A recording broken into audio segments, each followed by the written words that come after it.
Hey there, Tom and Dan here. We hope you guys are enjoying your holiday. Mm-hmm. We're moving towards the end of the year. God, it's going to be 2020, dude. Cannot believe it. It's insane. The 2010s are over.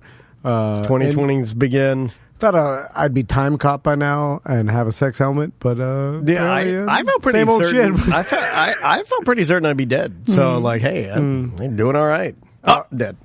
You're going to have to beep out my cursing because this is your nice best of, which consists of ACTs, Gentleman's Guides, Weird Job Wednesdays, all our censored content because it airs on the radio. Yeah, most of this stuff, other than when you curse and also your reference to a sex helmet, is probably okay to run at low volumes while you're returning gifts or on the way to Meemaw's house.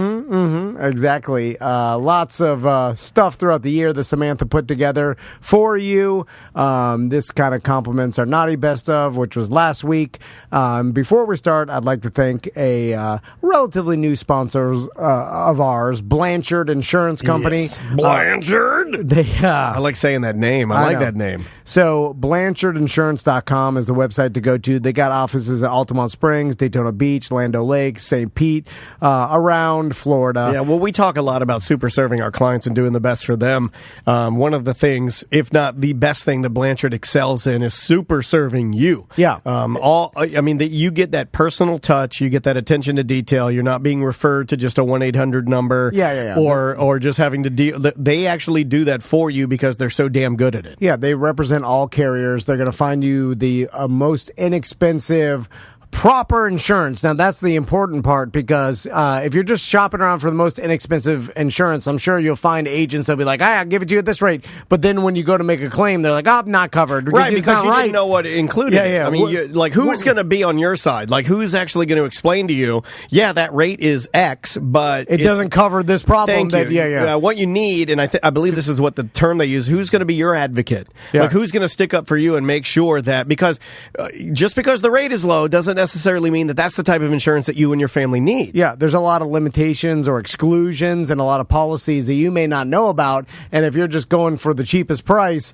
then what's the point? You're wasting your money. If it's not going to cover what you need it to cover, then you're screwed. You know, it's blowing my mind to hear you say this, right? No, I know. You're the cheapest price Tommy. Well, my wife's family works in insurance, and I have a lot of experience of people telling me horror stories of them, like, they've had policies for years, and they find out that it doesn't even cover what they thought it was going to cover. They've been wasting their money for years, and now they're screwed. Yep.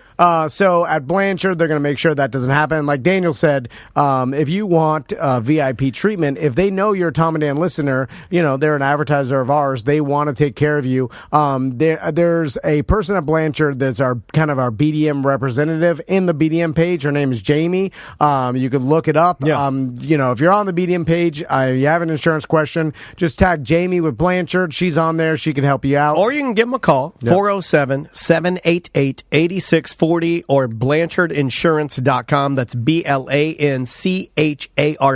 We've had tons of our listeners use Blanchard and all great feedback and say, hey, thanks for referring me. I have a cheaper rate, and it's I'll do you one better. That's who we use. Like a little known fact to you guys. Our vet insurance, we buy from Blanchard. We have to do insurance now because we've gotten to the size where we can't take any chances. When we put on these events, and Blanchard, and believe me, they work hard for us, and they come in with the correct rate that makes old Tommy and Danny very happy. Yeah, because all you want is peace of mind. So we were paying too much. You remember that? Yeah. Before we used Blanchard, we got insurance for one of our events and paid, way too much, and I'm not even sure we got what we needed. They dialed it in correctly for us. Yep. Again, it's BlanchardInsurance.com. Tell them you're a Tom and Dan listener. Welcome to A Corporate Time with Tom and Dan. I'm Tom. I am Dan. Happy Wednesday, everybody. Hello, Sam. How are you? Hello, I am good. It is Weird Job Wednesday time. You guys know what time it is. And I went in the Wayback Machine today, and I pulled out a song that we neglected. We only played it once, but it was not made by me. It was not made by Pariah Mike. It was made by a listener, and it's quite possibly the most ridiculous thing you will ever hear. Weird Job Wednesday back again. I forgot about this. Tom really wanted to do a bit. Weird Job Wednesday going strong. Dan really likes it. Tom says that's bullshit. Tom really wanted to do a weekly bit, so we called it Weird Job Wednesday, and rest is history.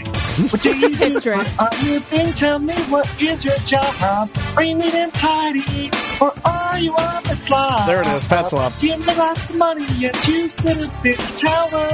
Look it down on all the people working by the hour. Weird Job Wednesday. He's really going for it. back again. Tom wanted to do a bit. And he recorded it like on his car's Bluetooth. Dan really likes it. Tom says that. Oh, Nice. Just save you some time. it's Weird Job Wednesday. It's Weird Job Wednesday. Weird Job Wednesday. Weird Job Wednesday. All right. It's Weird Job Wednesday. It's Weird Job Wednesday. Weird Job Wednesday. Thank you, Tom. I like the All right. cold intro, and then you hear him turn his phone off. That is That's a absolute masterpiece. absolute garbage. I'm sorry. Listen, yeah, I appreciate it. On the line with us for Weird Job Wednesday is Daryl. Hello, Daryl. Hey, guys. Weird Job Wednesday brought to you by StreamlineFlorida.com. If you want to refi or any mortgage, Streamline Florida, Brian Zymel and his team. People anywhere. loved meeting Brian at the 10-year. He had his dancing shoes on with his lovely wife. It's always good to see them. So, Daryl, what type of job do you have, my friend? I'm a field engineer who works on MRIs, so I fix them, install them, and maintain them. All right. Ooh, you're a magnet-man. Yeah. Hey, Magnet Man. So, Daryl, That sounds sort of dangerous. Oh, yeah, it's super dangerous. we've talked. Okay, first, can you explain to me and the audience how an MRI works? All right, so the magnet itself is basically a big superconductor. We got pumped like 700 amps into them. So that way your body goes into it, and all the hydrogen atoms in your body all align in the same direction. Then we use a radio frequency amplifier to pulse them into a 90-degree angle, then pulse them again into the 180-degree angle, and then it picks up the signal from your body, and we can recreate the image. All right. Still don't understand. I just You could have just said magic, and we would have been completely okay It's with that. the same RF amp that you put in any radio station in the country. Oh, no way. Yeah, so you're basically getting microwaved when you're in there. So, so this is an FCC-regulated piece of equipment? Not FCC, but FDA. FDA. So, Daryl, now let's talk about some of the urban legends when it comes to MRI machines, because we've talked about this a It'll lot. rip your belly button ring out. It'll So- also rip your downstairs jewelry out. So, That'll hurt. What is the reality? I've gotten plenty of MRIs, and they've always said, like, do you have any metal in your body? And I'm like, no. And they're like, all right, get in there. And my thought, I've always said that if it was that dangerous, they wouldn't just take my word for it. They would have some sort of test, because if it was going to kill me, they're never going to let just people's recollection be the determination whether someone dies or not. So, what would happen if you did have some sort of metal screws in your let's hip? say I'm in there, I've got my tongue ring in, and I'm listening to Firestarter by Prodigy. Yeah, Daniel's and got I'm his tongue ring. flicking my tongue ring good. Will it rip it right out of my tongue? Depends what it's made out of. If If it's aluminum or titanium, you're good to go. If it's steel, it's coming out. So it would literally just rip the steel tongue ring out of my tongue, ripping my tongue in half, and then stick to the tongue. Like, how does that work? Well, rip it out, and then it'll bounce around in the magnetic field for a while, then it'll stick to the side. Oh. Now, while it's bouncing, is it like impaling me at all? This again sounds dangerous. Yeah, so your standard magnet pulls about 6,000 times the force of gravity. Your 3T systems pull 18,000 times the force of gravity. God, all right. So what about like a metal screw? Like, say I got some screws from like some injury, broken bones or whatever. Will it pull the screws out of my body? No, generally if they're from surgery or whatever, they're made out of titanium, which is not magnetic. All right. But they do ask you if you have any metal in your body. Like, are they talking about, like, if you have some sort of bullet fragments or some sort of, like, mistaken metal, right? Like, that's more of a concern. Yeah, like they should have a metal detector that they wave over your body before they put you in the room. I have never done that. No, they've never done that to me How either. fast and loose they are. So, what about, we've heard these And stories. my testicles are pierced. Well, I've had that for years. I mean, Oh, it's just, yeah, don't go in there if you got a Prince Albert. Oh, no. So, I have a Prince Billy. It's a little cheaper. Got it done at Flea World. So, Daryl, we've also heard about those instances where some sort of, like, oxygen tank gets like pulled across a room killing someone, or like what kind of stories have you heard of like people leaving like a metal cart next door and just ripping, you know, like how what are the dangers of getting metal anywhere near that machine? A couple months ago, we actually had someone pinned against a magnet with a wheelchair. Really? So a wheelchair, and how violent is it? Like, are we talking insane? Like, it's like, sing, or is it like come, like, Really slow. I'm guessing if it pinned him. It starts off slow, but then it goes real quick. So, It happens faster than you can react to. and when he was pinned against it, was it crushing him? Like, how much was the pull? Yeah, it's crushing him. So in that case, there's a button on the wall that you can hit that'll vent all the helium in the magnet out and turn it into a not magnet. Like an emergency An shut-off? anti-magnet. Then the wheelchair is flying the other direction. Yeah, then the customer has to spend $150,000 to get it turned back into a magnet. Oh, like you push that button and that's $150,000 mistake? Yeah, 'cause helium ain't cheap. Whoa! So wait a minute. Why am I on the hook for that? You guys were the ones that left the wheelchair out there. Well, I guess the Well, it's not the person getting scanned that pays for it. It's the hospital pays for Oh, it. okay. All right. well, yeah, I didn't know. You would think that they would. I guess that's the only way to turn off the magnet super quickly is to vent all the helium out. Yeah.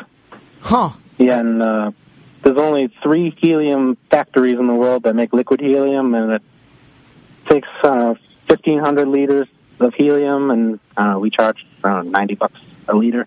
Oh, my Whoa. God. I did not know it was that expensive. So what about the actual cost of the entire machine? Anywhere from $1.5 million to $5 million, Whoa! depending on what flavor you get. Yeah, are there, like, the top-of-the-line ones? I mean, they have, like, are they larger? Do they have, like, more amenities to them, like sound and... Yeah, so, I mean, our most expensive machine's an MR, but it's also got a PET scanner built into it, which uses nuclear medicine. And basically, the real difference between them is the strength of the magnetic field and how many channels it can receive on. Gotcha. I know that I used to get some sweet payola with a local MRI company, stand-up MRI, and they used to give me some free MRIs when I get injured, as long as I plugged them on the radio. So that's true. They did it because some people were too large to fit inside the MRI tube, and I know that Afraid. Like my dad hated it. He freaked out. So, but there are some large people that need a stand-up. Yeah, so what happens if someone is, let's say morbidly obese and can't get in the tube? You ever had someone get stuck in there? Or like an extender, like a seatbelt on an airplane? No, I mean, they only go up to 70 centimeters wide, so if you're probably over 300 pounds, you're not fitting. And then you have to... So what would you do? I think it's the stand-up one, right? Like, You could do them in a stand-up one, or you could probably do like a CT or a PET scan or something. Huh. They need a portable one that you can just shoot at fat people. Does it cost... Make it easier for them. I've always said this, like, I know the machine's $1 million, and they have to, like, I think, the standard MRI is like $700 to $1,500, something like that. It's expensive. But what does it cost, like, electricity just to run one? And, like, how many times can you use it? Is it like an airplane propeller or like a helicopter propeller where it's like you only get a certain amount of hours before it has degrade, to refurbish? Generally, they last 15 years or so before we stop supporting them. Huh. They break way more often than you think. Well, for 15 So I think- years at like $700 to $1,200 a pop, I feel like you could make some money off this machine, right? Yeah, they pay for themselves after a couple of years. Do you have to have some sort of a medical license to buy one, or could Tom and I crowdfund? I'm serious. An And MRI. then buy our own MRI machine in order to make money for our company. We'll do like budget MRIs. Like, look, we can't read it. We barely know how to turn the machine on, but we can scan you and get you out the door. We'll bring it on your mom's trailer to our Yeah, events. we'll and take it give anywhere. people MRIs. Free MRIs with White Claw. Yeah. You Sorry. get a free White Claw and one MRI. Sorry, Big Ten. We can get your leg in there. We can Yeah. do a leg MRI. We gotta do you 7 times.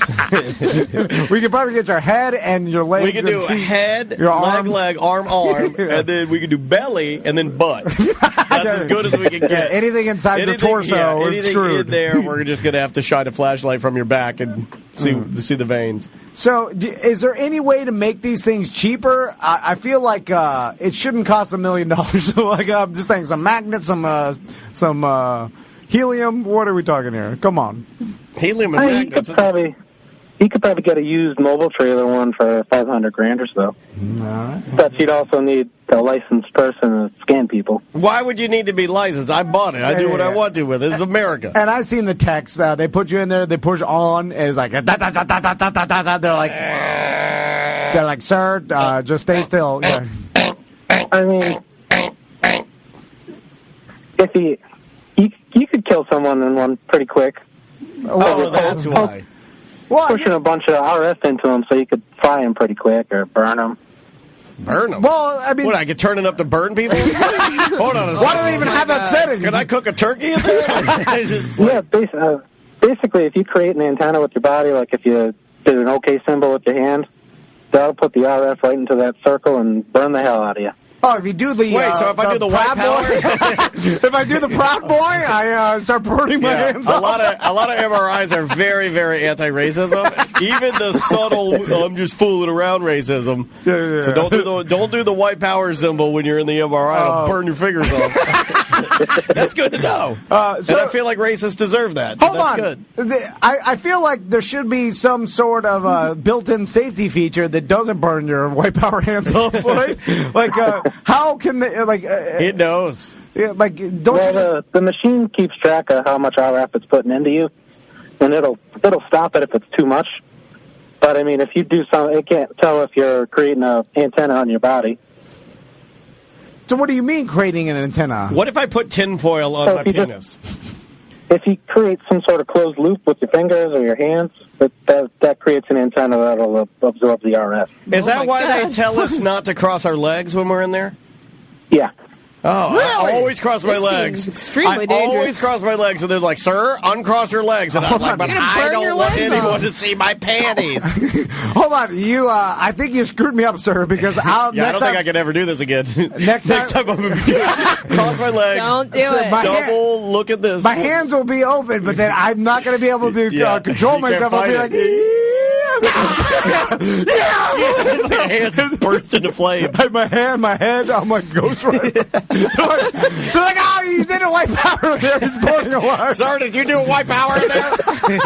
Like, why? I didn't even know it meant white power. I just did the OK symbol. If you guys made it white power, now my hands are burned off. Like, this is dangerous. Who designed this? One white power. What if I do like the ballerina? Yeah.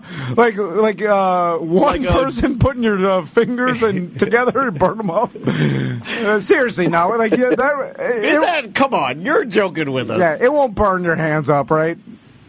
No, you'll get like second-degree burns, a blister on them, and all that jazz. No, just All that jazz. Hold Is that on. the scientific term? I've gotten a lot of MRIs, Jazz and hands. no one said, "Hey, don't put your fingers together." I've never heard that. I've heard the don't cross your legs. I've never Yeah. heard the don't put your fingers together. Yeah, but no Are one. you thumb wrestling in there? Cut that out. But hold on, they told me don't cross your legs, and I'm like, okay, but they didn't say don't cross your legs or you'll start burning up. Like, I'm gonna start telling my wife that. I'm like, don't cross your legs, you'll burn up. It's true. it's true. Yeah, thermal burns are a potential cause of injury during an MRI. Skin-to-skin contact during an MRI can cause the scanner to emit high-power electromagnetic radio frequency pulses that are conducted through the body, creating heat. Hold on, no one's ever said how. They should definitely tell you all They this. should definitely tell me not to do that because now I'm never going to not do it. I mean, is there cameras in there so they can see? Like, oh, he's about to do the white power. Get him out! He's burning. Release the gas. 100 grand. Release the gas. Well, that's how you stop it. And then there's nothing more embarrassing after they've released all the helium and you get out and you're like, hey, what happened? Did I accidentally make the white power? Anyway, so Daryl, let's go. Don't be making that white power sound. Oh, you guys released the gas? Ah, damn it. 100 grand. Oh, my legs are burned. So Daryl, so you service these things? Yeah, I service them. So when you service them, you go to the place, you take off the plastic white shell, and you get into the magnets and whatnot? Digging in the magnets. Yeah, it depends when it's made. Sometimes it's on the side of the magnet. Sometimes it's in a whole other room. Are your tools like made out of like titanium or aluminum so they don't get rocketed through your legs if it turns on? You know what I'm saying? Like dangerous, right? Yeah, I got some titanium tools that break all the time. So let's get down to business here, Daryl. Did you have to go to school for this? Yeah, I've actually got a couple different college degrees, but the one I got this job with was actually in biomedical engineering. Okay, and do you have to? What kind of background do you need to get this job? Like, do you need some degrees? You need some sort of probably electrical background to understand how the stuff works. Okay, so maybe an engineering, electrical engineering, something like that. Yeah, I mean, as long as you're relatively smart, we could teach you how to do the job. So what are we talking? How much does an MRI tech pull in a year? I make $50K a year. All right. My boss probably makes triple that. All right. Oh, my God. So $50K now is the job cool? Like, would you suggest it to other people? Like, how many of these things you have to work on a day? Is it just like one a day? Sometimes zero? Like, are you on call? Anywhere from 0 to 3 a day. Right. Some jobs take a couple minutes. Some jobs take 16 hours to do. Wow. 16 hours. So are you living at the hospital or? No, you just get paid a ton of overtime. And Nice. Are you working by yourself? Is it? Can you listen to some podcasts? Do you have an are we- assistant? Yeah, is it cool? Generally, each job is probably a 2-person job. And we've got 4 guys on our team, and we have probably 30 magnets around town. Is there any risk of you doing something wrong that really burns them up in there? Yeah. Are you ever walking down the street and a Nazi sees you and is mad because you've been burning up white power hands?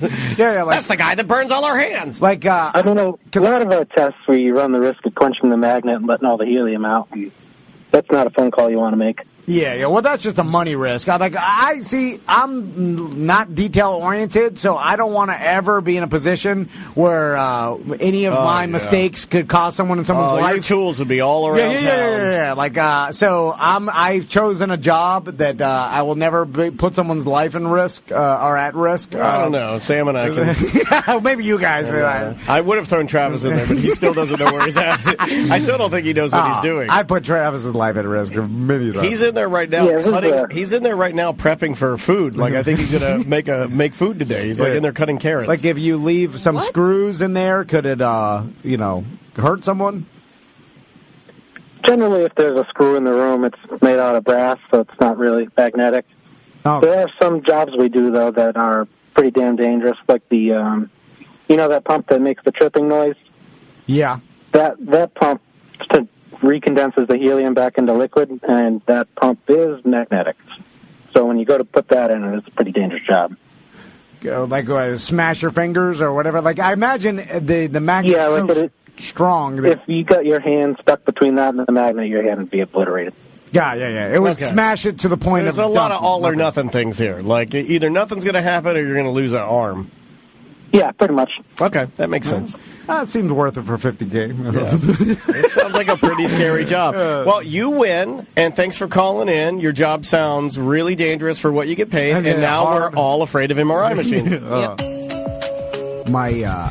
my wife took our numbers off of our house, like our address numbers. I'm really gonna get this pizza guy. I'm gonna get him good. Because she's installed these Ring cameras in our driveway because there's been break-ins there's or a whatever. paranoia Yeah, going- yeah, okay. yeah. What kind of neighborhood do you live Full in? mom paranoia. Not that, No not that- break-ins in my neighborhood. Apparently not that good. Well, they usually rob the rich neighborhoods. Yeah, a lot of break-ins around here. When I lived off Holden the OBT, everybody just left their doors open because we're all like, we all know we have nothing to take from the rich. Someone broke into my car last week. Yeah. Really? Oh, Well, the only reason I know because they turn off the dome light every single time. So like when they open the door, I must have left my polite. doors open. Oh, they But- do you a favor. That's a That's benevolent. not breaking into your car. That's called, hey, my neighbors are stoned all the time. Also, all No, right, I'll they turn open the dome door and light they off. usually leave them ajar. Like I've had this happen before, and my door's slightly ajar, and like the dome light is turned off so they can rummage through everything. Oh yeah, well, because they don't want to shut the door and make it loud. Well, like Butler's like, somebody turn my dome light off and pack my lunch for me. This is unbelievable. Yeah, who is doing that? Thank you, John. I'm fine with people just rummaging through my garbage and taking the little change and stuff like that. Or whatever. Anyway, so So she took the numbers off the house. She took numbers off the house because they were centered above our garage door, like most houses. But that's where the Ring doorbell, cameras need to be. She took numbers off the house. Now that was weeks ago, right? So we've had some problems. People like coming to the wrong house. Like we have no numbers on our damn house. So her idea, she bought. I'm here. I'm trying to find the house with the French winch I want to buy. So she's like, I want to do this like a plaque. I want to stain it like stained wood. Oh, that'll look nice. And then Yeah, because you're known for your woodworking ability. and she bought these raised numbers that are like fancy raised numbers that go onto the plaque. Please tell me they're the white stickers or the black letters. No, they're like metal. Old crappy ones that old grandpas put. They put Jesus Saves in the back of their truck. They're, You know the ones I'm talking about, right? Like garage. Yeah. Epstein didn't kill himself. They put it all in the back of your car. By the way, small business owners, when I see you're advertising your business with those numbers on your car, that's a tell that you may not I'll do the never best use work. you. I'll never use Like you couldn't even spring for any sort of like A real decal. sign, a branding. I mean, they're not that expensive. Yeah. Like you don't need to go to Home Depot and get the letters that you put in your mailbox and then put Bill's Lawn Care on the side You of your go to truck. any sign shop, they'll use some clip art. They'll just put your name and your number, and you can get that done for like $25. yeah. The fact that you went to Home Depot and bought the letters is a tell that maybe your work is shot. Anyway, I'm just saying. So, back to the numbers. So now my wife bought a plank of wood and then the numbers, and she's like, I need you. First, she was going to do it, right? But my wife has this follow through problem. Let her do it. No, because she did the butcher block table that's in your kitchen. She did a great job with that. Yeah, but she has this thing, right? And we talk about me a lot. I'm going to S on her for a minute. Whoa. Where she has this thing where if she Laying cable, right? gets all the materials for a project she wants and lets them sit for more than 2 days, it's forever. It'll never. All right. She has some sort How many of. projects do you have? Like, do you have little bags from craft stores all around your house? Well, or I'll what? have to eventually finish them myself. Okay. And that's how the yin and yang works. She Yeah, that saves works me, good. I save her, but she does have that problem where if she doesn't do it the same day and lets it sit for 2 days, it'll never be done. Gotcha. Ever. It's like a Gotcha. mental block she has where she just walks by it and then it like she can't finish it. Anyway, so last night, my wife went with her sister to Epcot. Yeah, I was out there. And so, too. Yeah, so was everybody out was out there. Apparently, she saw some friends of ours from Miami. Jay and Aki were down Oh, there. yeah. Everybody but you was out there. Yeah, I but- know. Oh, so fun. So I had like 3 hours where my mom was, she agreed to watch my sons and then feed them dinner and take them to my house after. awesome. What, they get moon pies for dinner? Hey, Oh, I'm like, Max, what you eat? Eat your Max, what you ate? As he smiled at Oreos, all yeah, Oreos. yeah. Well, the Oreo was the entree. The dessert, or actually the vegetables, were microwave popcorn. And by the way, Mom, I know you tell like they've had sensible vegetable. And, like I see my sons are old enough to tell me that Tommy cannot lie. He's physically he's a good capable. boy. He's a lovely boy. So You he can't tells do it. me everything. So anyway, all vegetables, huh? Okay, Oreos only. So My side dish was sweet tarts. You can't lie. You can't lie. She smushed all the candy into a steak shape. She made like a chicken leg out of a smooshed Snickers bar. That actually sounds awesome. I started daydreaming. Yeah, I want some candy right now, man. So I was like, you know what? I'm going to make this address placard myself. I'll cut the wood, sand it, stain it. I love it. Mount the thing. Bob Vila over here. Now, I thought that I was like, you know what? We'll make this more fun, and I think I'll be more focused. A lot of THC because I don't have to drive, and then my mom's taking the kids back, so it's no big deal. I'm just at the house. You're fine. So did you sprinkle any White Claws on it? No, I have to push that back to later. Okay. If I start early, I never stop. I get too hungover. I know that. I do that too. A sensible person could be like, just don't do it. I'm like, I know myself. Yeah, I can't. if you have one White Claw at 5:30, it's 12 White Claws by 7:30. Yeah. If I start at 9:30, I can't. Then I literally fall asleep before I. Anyway, You get too tired, you do that move where you fall asleep with a cold one in your hand. Yeah. So I cut the wood, I sand it, then I Did you stain it? I left the staining process to the end. But what happened is, Here's a fun fact: everything in Tom's house is stained. my question is, how do these like rappers, and I'm glad Butler's here, like, and anybody who lives their life working high all the time, how do they get whatever project they set out done? I can't do it. Because I can't do it. It exacerbates my ADD. Yeah, I'll take it. Wait, let me judges. Intensifies. Wait, take it. My ADD to the point where I start to do something, I'm like, I get distracted, and then I'm like, where's my drill? Where's the numbers? I lose everything.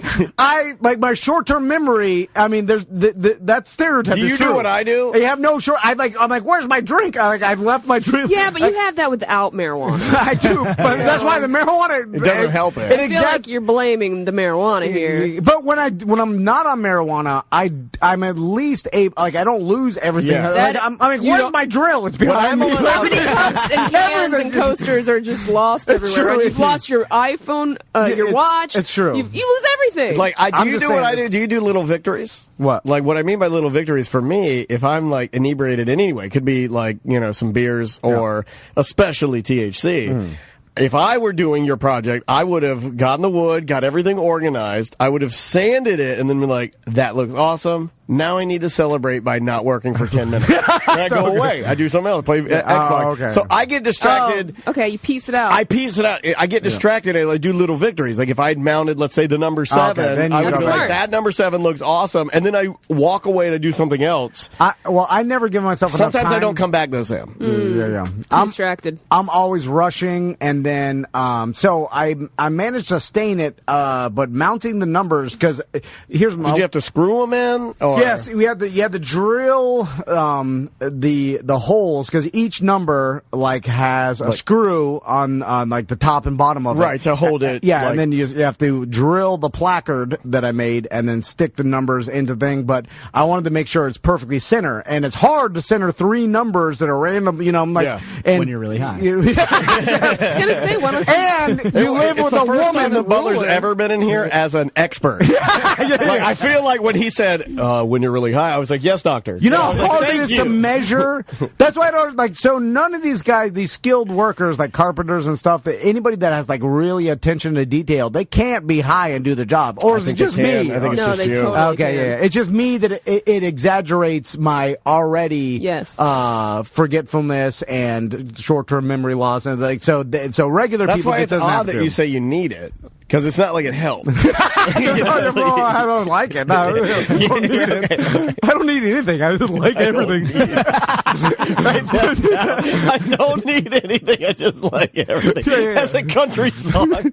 Yeah. I'm not doing Don't it. need anything, but I like everything. Yeah. It's like when you get a broken arm, they give you pain pills. You're like, I'll fight through the pain until I have no pain. Then I like it. That's what you do, right? Okay. Take them when you need them. Yeah. Because if I don't want to kill my pain, I want to feel awesome.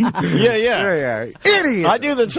Man, every time I've been given pain pills in the past 10 years, I do the same thing. I'm like, for the gallbladder surgery I had, I was like, it's fine. Yeah, and then yeah. once it healed, I'm like, took one. I'm like, Yeah. Christmas dinner just got dope as F. Yeah, Advil will help this broken No, arm. I don't even take that Yeah. because I feel like not taking the pills and intensifying the pain makes the pain pills when I'm not injured at all so much better. I truly appreciate them then. So anyway, and then I was having a real problem centering the numbers because my wife notices everything, and I knew if they were off by even like a gonna drive her centimeter, crazy, yeah. it would drive her crazy to the point where I'd have to redo it, or she'd mention it every day, and I'd finally smash it off the wall in anger. And then Did you get it done? I got it done. Nice. Put the numbers in order. They were in order. Do you Okay. have a picture of it? No, I didn't. I'll ask my wife to take a picture of it. You'll probably be impressed. You'll be like, "Oh, it's fine." Yeah, I bet you I'm gonna like it. It's not that bad. Although I Not didn't. that bad. I didn't. So something's wrong with it. yeah, there's gonna be a. That's a victory to me. Not that bad is my extreme victory. That's an A+. It doesn't get better. That is as high as I can achieve. That's like a lifetime achievement award. If they brought you in, they're like, and this year's recipient of the Not That Bad award. Yeah. You'd be like, oh my God, this is the greatest honor. If you brought I think I'm gonna pass out. if you brought it like a professional businessman and then I explained how I ran this business, it would be a not that bad. You know what I'm saying? Like not extremely bad, just not that bad. Not good either. All right, we got to take a break. all right. Are we going to get the photo? I'll ask my wife to send Okay. me the photo. Yeah, we'll take a peek at it. We'll take a break. We'll come back with more. A Corporate Time with Tom and Dan right after this. We're smack dab in the middle of talking about you doing a home improvement project, but you were maybe a little dialed in, had a little medical marijuana in you, and you said it was a very difficult process. Well, but you did get it done, and to you me, said it's yeah. not so bad. So you did a good job. Not so bad. It's why it's difficult for me is because like I measure, I'm like, all right, 1 inch and 3/8, and then as soon as I go to the other side, I'm like, what was I getting? It's so Now, wait a fast. minute. You do that when you're not high. I know. That's what I'm saying. Yeah. It could be Sam's early right. onset dementia, whatever. I Well, don't know what maybe it like is. have a pad and paper or a pad and pen Yeah. and write down your measurements. Bring it with you. Walk over, get the tool. Well, I'm like, why can't I remember from 1 second to the other? Anyway, it's a process. But So you know that now, so you got to do some preventative things. I don't want to hurt your I have a feelings, though. problem If you show me this picture of what you've done, Yeah. you told me you want me to be honest about it, and you said maybe this is trashy. I'm second guessing it now. My wife said it's fancy. I just don't want to piss off your wife if I tell you, like, she don't listen to this. That's fine. yeah, but I'll see it next time I'm over. She'll be like, "See what TC did," and I won't be able to look her in the eye, and she'll be like, "What?" I think she already hates it. She's been telling me lately, I'm too hard on you. I think I can't just criticize everything you do. I'm gonna start lying to you. I'm like, good. That's what I want. I'm like, I'm trying to. I'm too hard on you. I'm And by trying to too get hard, her- I mean I'm pretty accurately regular hard on you. I'm like, treat me as if you were my nurse. That's what I want. Michael Scott. Sexy nurse? Yeah, That's the Michael Scott. I'm He's like, explain this to me as a 5-year-old, and then they do, and then you go, a 4-year-old. The Michael Scott. Sometimes it works against you though, because I'm married to my doctor. And it's a rough. Oh yeah, she's running tests on you. Hey, where are we at on It's that? like something's wrong Are with you still rubbing the pea towels all over your Oh face? no, we had to wash all the pea towels and Okay, let's 6 weeks later. Okay, do you Okay, want I'm gonna hold. I'm gonna before we show because my wife sent me the pictures, so I got the pictures. I'll get Daniel's reaction. But Butler told us that he had to like. Should we save this for the Friday Free Show? It's so good. Yeah, you're right. We probably should. Yeah. So if you guys want to hear Tune this, in. if you want to hear this story, then Okay, you can okay. meet us back, on Fridays for Go a Friday back in Free time. Show. Yeah. You can- It'll be the last. It'll be the- Friday Free yeah, Show. the last- Transitioning Butler this Friday. just download that. You're right. That's a good story. Okay. Download the last, show, and you'll get it. So here we go. She took a faraway pic, so you can see the door and the window. Okay. It's You gotta- mounted. you gotta It's mounted. see the- and In then context, and then a yeah. close-up pic, and then Oh, man, I'm use so true nervous. I'm reaction. excited. Do you want to see it first, Sam? Yes. You want me to be the last one? And I'll be stone-faced. I won't give and away remember my this. age. Everybody's I'll just be stoned. Remember this. Nothing you say could possibly hurt my feelings because it's impossible. So he wants us to be real. I cannot be offended by anything. But I don't even understand it would hurt your wife's feelings. So No.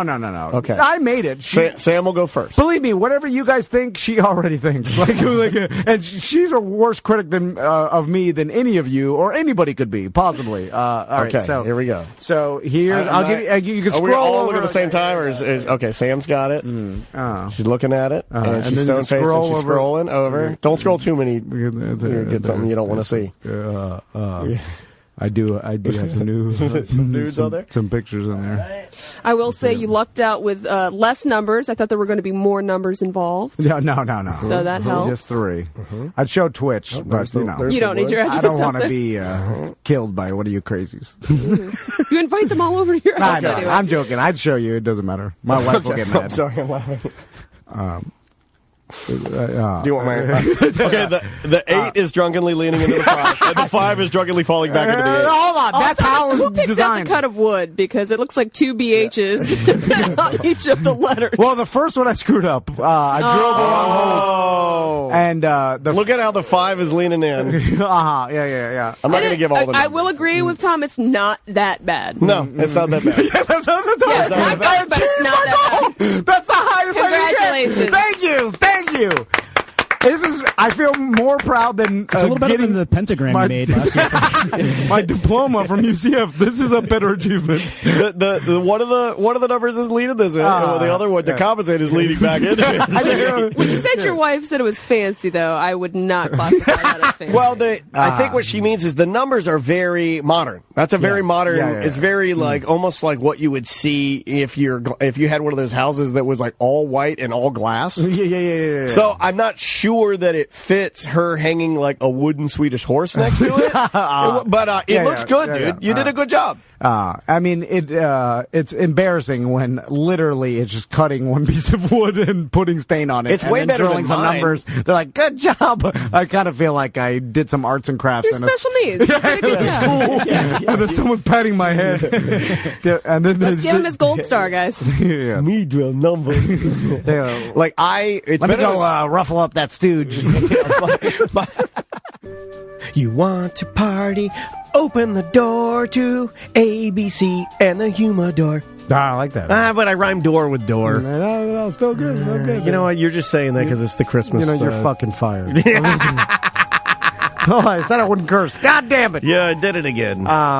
So ABC Fine Wine and Spirits is a great sponsor of ours. Just went in there, buddy. And they're all around Florida.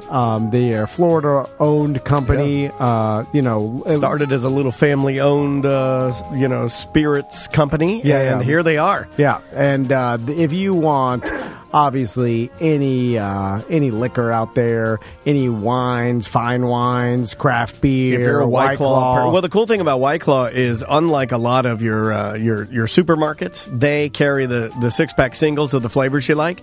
So I have a tendency to be more of an ABC man than anything else because I like lime and grapefruit in the White Claw, and they carry that. Yep. Also, in my home ABC, they have a tiny little humidor, a little smoke shop. You guys have heard us talk to Chris when he comes in here and he talks about cigars. If you go to thehumidor.com, if you use the promo code Tom and Dan. Yeah, use promo code Tom and Dan. You're going to get money off. Yep. A lot of awesome deals and great savings on premium cigars. Yeah, if you know anybody that smokes cigars or you smoke cigars, go to the humidor. They ship them in little Ziploc humidors, so everything's perfect when you get it. And there's shipping facilities right here in Florida, so you get it fast. Also, if you go by ABC and you buy anything, just take a picture of yourself in front of the store and use the hashtag TDABC. And we actually use it in presentations for them all the time. Oh, they love it. They love it. Yeah. So the more you guys could do that, if you want to help the show, I mean, besides you from could win a listening. prize too. Yeah, we love the fact that you listen. I mean, downloads are great. When you support our sponsors, that's great. But also, like if you give them a little love on social media, it goes a lot further than you guys might even think. And I meet listeners outside of this particular location. I don't know what that says about me. Going in there maybe a little more often than I should. But I go to my local one. They know my name. Yeah, I call it my shrink. Go to the shrink. Here I go. Oh, yeah. So, again, hashtag TDABC and thehumidor.com. Use promo code Tom and Dan. your life is a little bit, at least I have found this wabi-sabi philosophy that I adopted probably 10 years ago. It really eases, at least for me, my life, because I know you're right. You strive for perfection, but you don't beat yourself up when things just don't end up the way you expect them to. I need to do this. But I think this would help my life. Yeah. I don't do it at all. You are very perfectionistic. I'm bad about it. You are. If he I hears destroy Jim, myself. If he hears like a hum for 2 seconds, he'll rip apart that entire setup. I'll over shut there. the show down. Yeah. It's actually more of it's a hindrance to my life, not a. It doesn't. Well, I mean, I guess. It has its good points because I will stick with it and I'll find that hum and I'll fix it by the end of the day. Right. But what am I doing? How much time am I wasting on other things that needed to get done? Or whatever. Or in my own mind, I'm torturing myself. Jim, I have a question for you. This show is called A Gentleman's Guide to Manliness, and we talk about a lot of subjects. And I'm curious, in your mind, when you hear the word gentleman, what do you think some traits that every gentleman should have? Because we've talked about this a lot, and I'm interested to see if yours are any different. I think a gentleman is polite. I think a gentleman knows the rules of etiquette. To me, a gentleman, if you get past some of that kind of stuff, a gentleman knows how to dress properly. Your outer shell really is a reflection of your inner core. You know how to deal with people. It's just it's an aura that I don't know whether you're born with it, Stephen, or whether you can develop it. I think you can develop it. I think it's developed to a certain degree. Yeah, certainly you can learn how to dress properly as a gentleman. Absolutely. You've changed things up just we've in talked having, about it a lot. just in having to handle business here. Not to say that I'm the best at it, but Tom, you made some cognitive, just massive changes, right? Your hair. Getting my hair cut. He used to have a haircut like a D-head. Yeah, I mean, he was like a bull. He looked like an actual... Jim knows. He's seen me years ago. But what about, I like, where you talk about can you learn, because I believe I'm, far away from a gentleman, and I'm trying to, at least have a couple of these traits and learn them. Well, you got boys, too, and you want to pass things on to them, We've right? only been doing this show for 5 or 6 years. I know. But I've always said learning how to cook one good meal. Everybody should do that. I mean, every we talked human about that should. recently. Yeah, and then you're right. Just dressing appropriately, having the correct manners, knowing things. Yeah, well, you should know how to shake hands properly. That's right. Yeah. You should know that you don't wear $40 shoes with an $800 suit. You just don't, because one of the first things that people do when you introduce yourself to somebody, believe it or not, they look down. They look down and then they look up. It's almost imperceptible. Yep. And if you're in a nice looking suit, and I see this all the men nowadays, in my opinion at least, are slobs. I mean, they're really slobs. They don't know how to dress. Yep. Now, look, I'm in overalls You're retired. and sneakers. You do whatever. But that's okay. That's what you're doing today. But I know I have a wedding coming up in April, They'll turn it on. and that wedding I'm going to look like $1 million because I know how to dress properly. Yeah. So, men should know that if they're in a suit or slacks or whatever, they should wear socks that come up to their knee. They shouldn't show their shins. They shouldn't essentially wear brown shoes unless Stephen Kramer's wearing them with a dark blue suit. He's got a light blue suit on. You just know little tricks that you should know how to make a half Windsor or a Windsor or a four-in-hand tie. You got that down now? You got that down now? Jim taught me how to tie a bow tie. I still know how to do it. I taught Tom how to tie a tie on the show. That's true. They're little things that maybe they're not insignificant, but they can go a long way, because when you know how to do these things, believe it or not, you will look at yourself and say, oh, well, I look pretty damn good. Because you look better than everybody else. Not that that's terribly important, but it still counts a It can little open bit. doors for you. I mean, if you look like a schlub and you're at the mixer and you're wearing, what I have on today, flat brim hat, T-shirt, and sneakers. But if I was dressed like Steven, who's going to get the attention of the guy I need to talk to? Probably Steven. Yeah, you go down to a party, go down to Lake Eola Park, a guy who's stereotypically homeless is laying on a park bench, and a guy like Stephen Kramer is laying on a park bench, who are the police going to hassle? He's not going to get hassled. No. I don't know. Unless I'd they be like, listen to the show. why is Kramer drunk on a park bench? One of my favorite games is actually Nap or Bum. So it's a fun game to play. What about this, Jim? Time to get moving, son. Yeah, what you doing here? Yeah, take you down there, you beat the hell out of you, will. We've mentioned that Hit you with a phone book. I forgot whose theory this was, but every gentleman should know one good joke and one good toast. That's just right. just to have that's it true. Yeah, just to have it like armed in case you're like, who's going to do the toast? Like I've always, even though I've said this, I've always forget to learn a good toast. That way, in any situation, if someone goes to me, I could be like, "All right, here's to," and then I do a nice toast, and people are like, "Oh, that was cool," you know. I don't Well, really know probably what about toasting. The thing is, here are some rules not to do when you toast somebody more than anything else. You know, you just don't refer to, oh, yeah, well, I remember when she was, dating so-and-so. Oh, You know, you wedding go, toast. You remember when we were at that strip club and you went to the champagne room? You threw up in your don't first do that. husband's car. Know your audience. You're at a dinner table, a nice place to eat, and it's old school, but a woman gets up to leave for whatever reason. You kind of stand up. Of course, You should hold a yeah. chair for. You don't sit down you don't start eating until the host starts eating. When you sit down, immediately put your Do you napkin stand up in when a your woman lap. comes in the room still? Pretty much, yes. I do too. Or Yeah. if we're at dinner with my wife and she needs to go to the ladies' room, whatever, I stand up, and I stand up when she comes back. It's old school, and you'll hear people, what are you doing that I do for? it. Or Well, when why company, not do it? It's not. You're waiting on company to come to the table. They make their way to the table. That's you were the right. first ones at the reservation. I always get up, put my chair away, shake hands, walk over to them, greet them, and then allow them to sit back down with me. That's right. You do a jacket for dinner, right, Jim?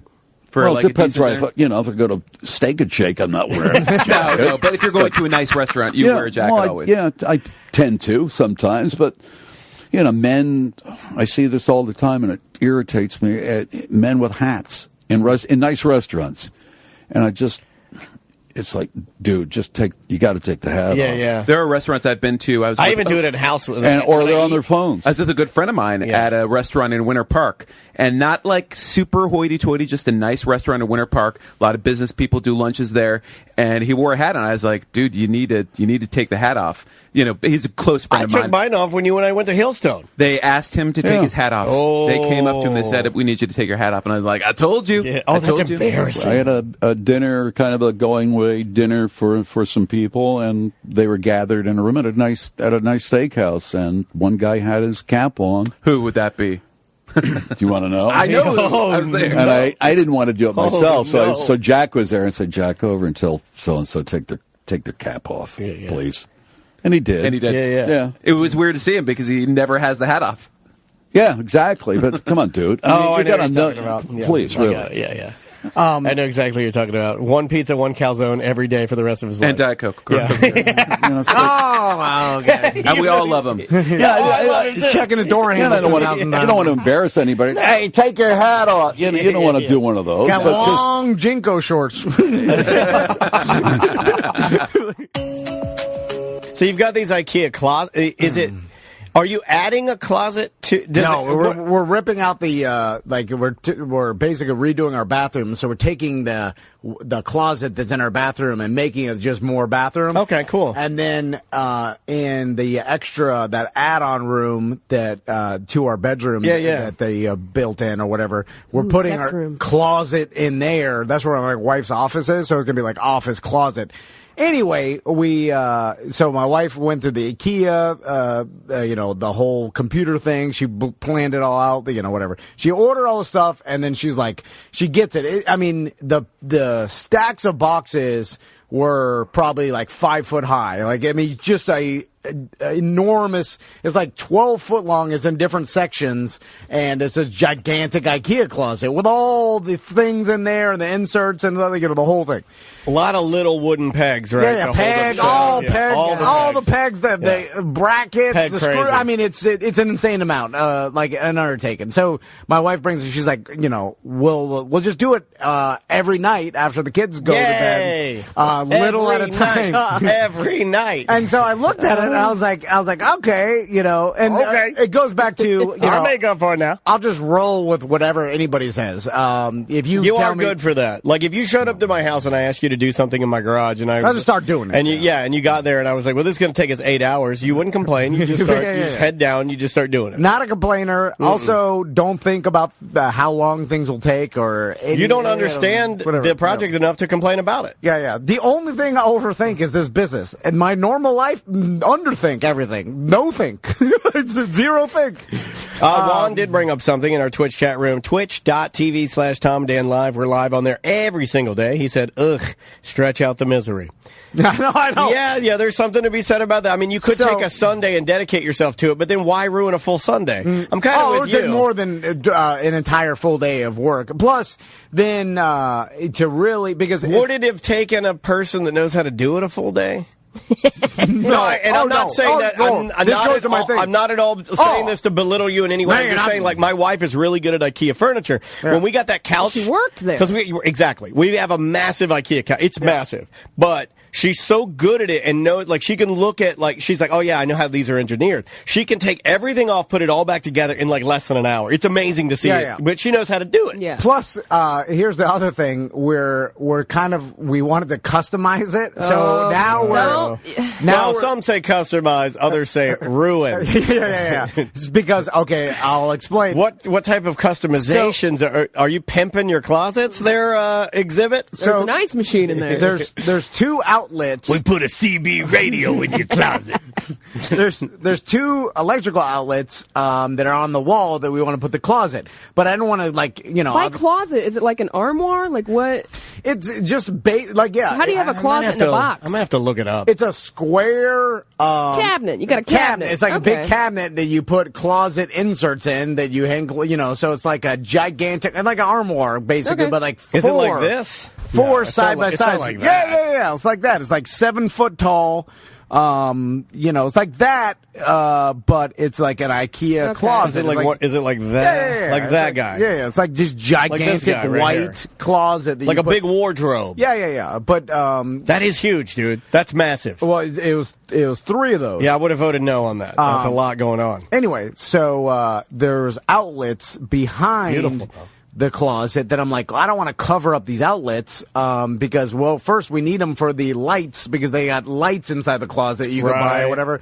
And so I was like, all we have to do is cut a square the same size as the outlet into, like the cheap IKEA backings to all the things. It's like particle board. It's like cardboard. Yeah, it's like it's like a sturdier cardboard, right? That folds in the middle and then you nail down. It's like balsa wood. It's all the same. IKEA's all the same. So I'm just like, I just get my jigsaw out from my stepdad Steve that left me. He left me all his carpentry tools. I could literally. You could have used my sawzall that you stole. I got Daniel's sawzall. Box cutter would have done the job, and you could have lined it out with a pencil. Leave him alone. Then my stepdad Steve he left me his carpentry tools died, for purpose. So Tom could ruin his closet system. I got the jigsaw, I got the sawzall, I got the skill saw, I got the table saw, I got a chop saw. That's good.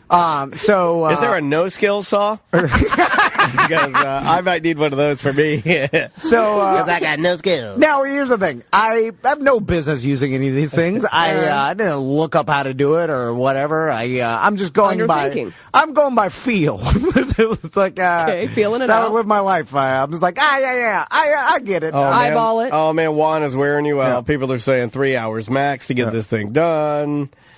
I don't know, guys. He's more than one. He's got more than one. I trust him. So 5 days later, we have just assembled 5 days. Just the squares, not the doors, not nothing. Just the structure itself. The 4 gigantic squares. Like that's 5 days of every night after the kids go to bed. Holy moly! How long each night? It's probably like 2 to 3 hours. Oh my god! But here's the thing: my wife has to read the instructions and tell me I'm the worker. I'm bad at instructions. Yeah, there's Queen Bee and Worker Bee. Yeah, I've done this before. This is how we do it. I started early one night and effed it all up. I didn't. Were you trying to do it yourself? Yeah. You put in the locks backwards, my wife, right? No.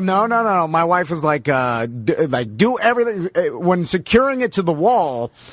it has like little legs that Little you nubbies. screw Yep. like Yes. down, And then they lock, and right? then you're not supposed to move it with the legs down when you're securing it to the wall. So there's like very particular steps you have to take, Yes. and I didn't follow any of that. Okay. I started drilling it into the wall with the anchors, and I moved it with the legs, and it basically moved and the legs sideways. So now the legs are Or under. jiggy-jaggy? They're jiggy-jaggy Oh, no. and all like slanted. So then Oh, you got slant legs. I had to untake them from the wall, like lift them Double down the again. work. Put the It was mostly okay. Redoing? Yes. A lot of redoing? Doing and undoing If and someone redoing. did it exactly the way, it would have taken them 3 hours. It had taken me 2 to 3 times that Juan just is from saying- doing things over and over again, like lack of efficiency. Juan is why saying it's- you got to double up on the Adderall when you do these sort of things because you need ultimate focus. Yeah. But Yeah. what the THC counteracts my focus.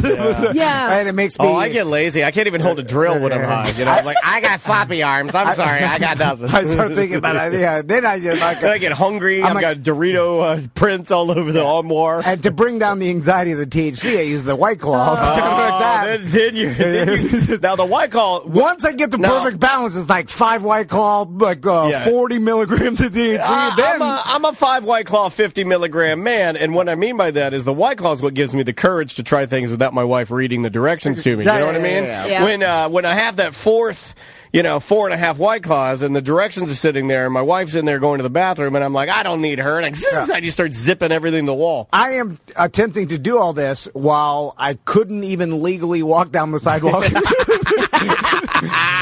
Anyway, so I'll make up for it now.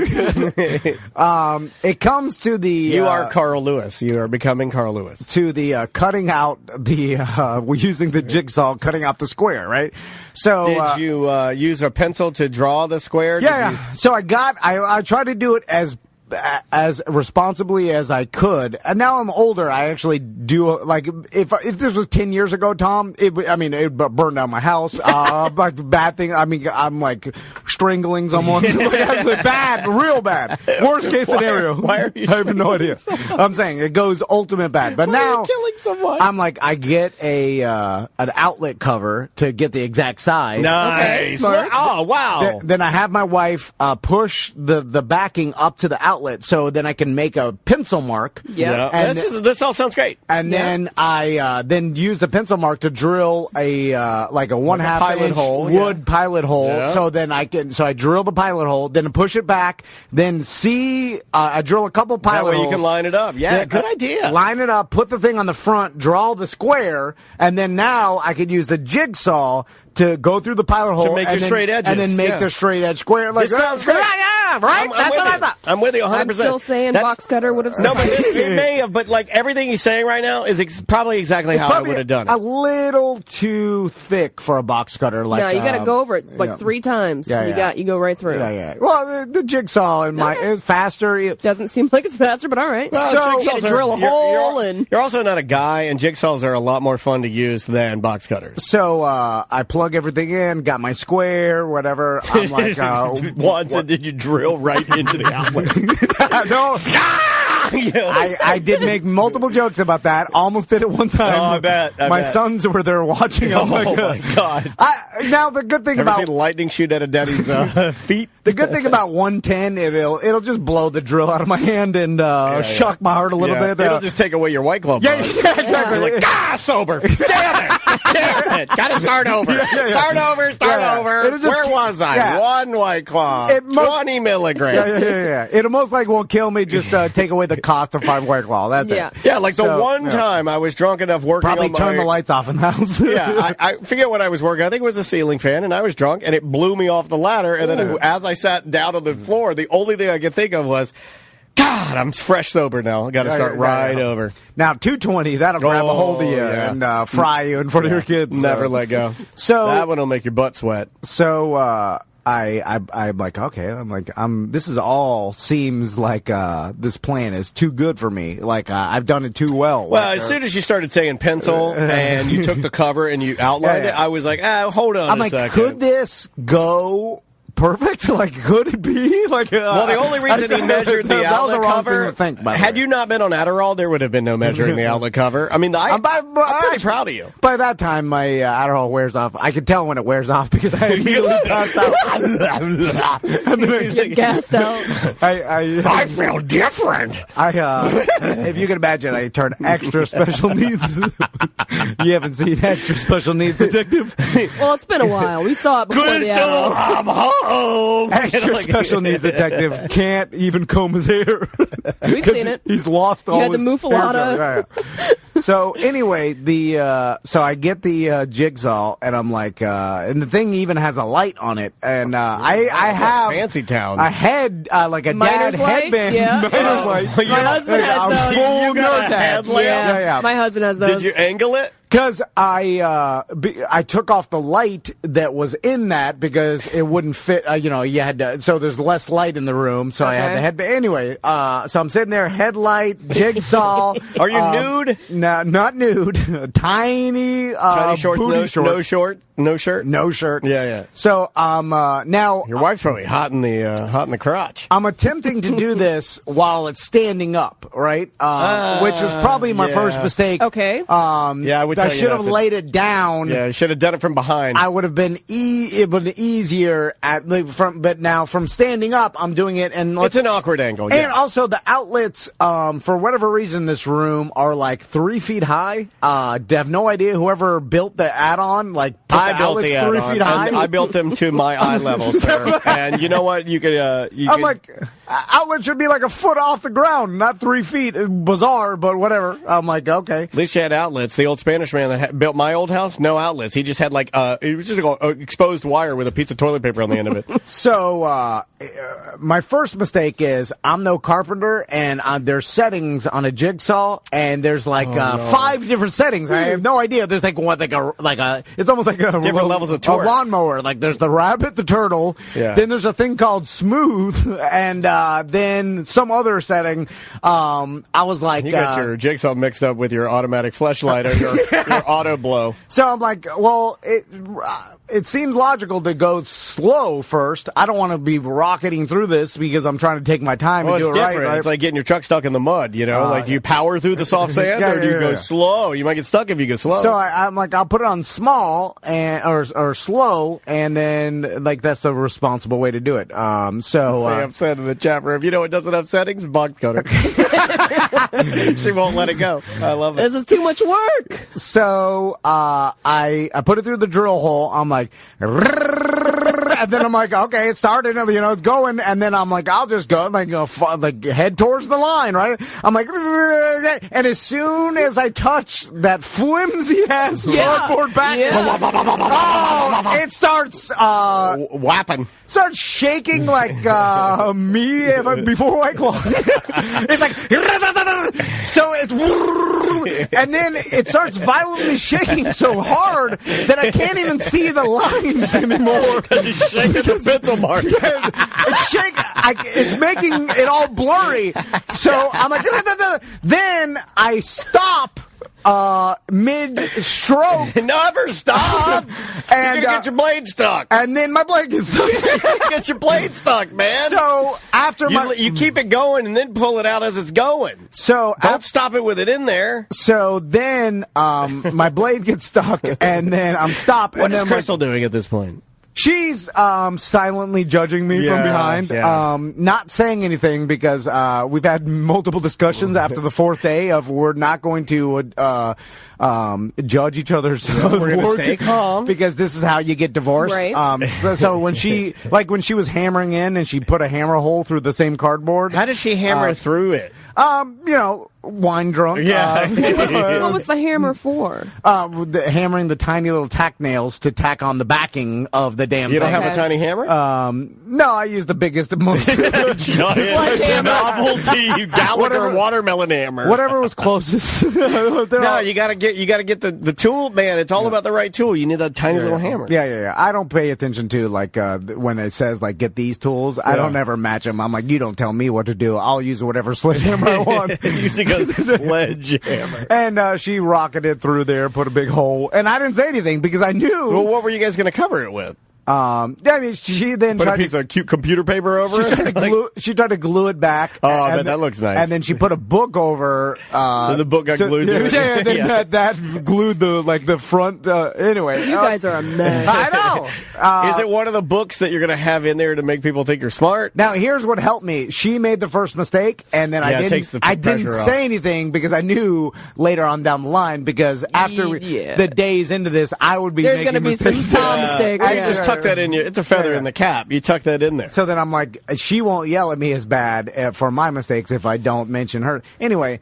Jigsaw gets stuck in there. Then I think, well, the only way to get it out is then to put it to fast mode, and then I'll hit it, and then pull it out, yeah. and then fast mode rocketed things way faster. Also, Did it blow out all the tacks? no, it didn't do that. But when it was rocketing like so bad that flapping. when I pulled it out, the jigsaw was still moving, and then stabbed a couple extra stab holes. On the Stab. Yeah. I stabbed a couple holes in there. Then I was like, "Baby, get behind there." So I can stab you. I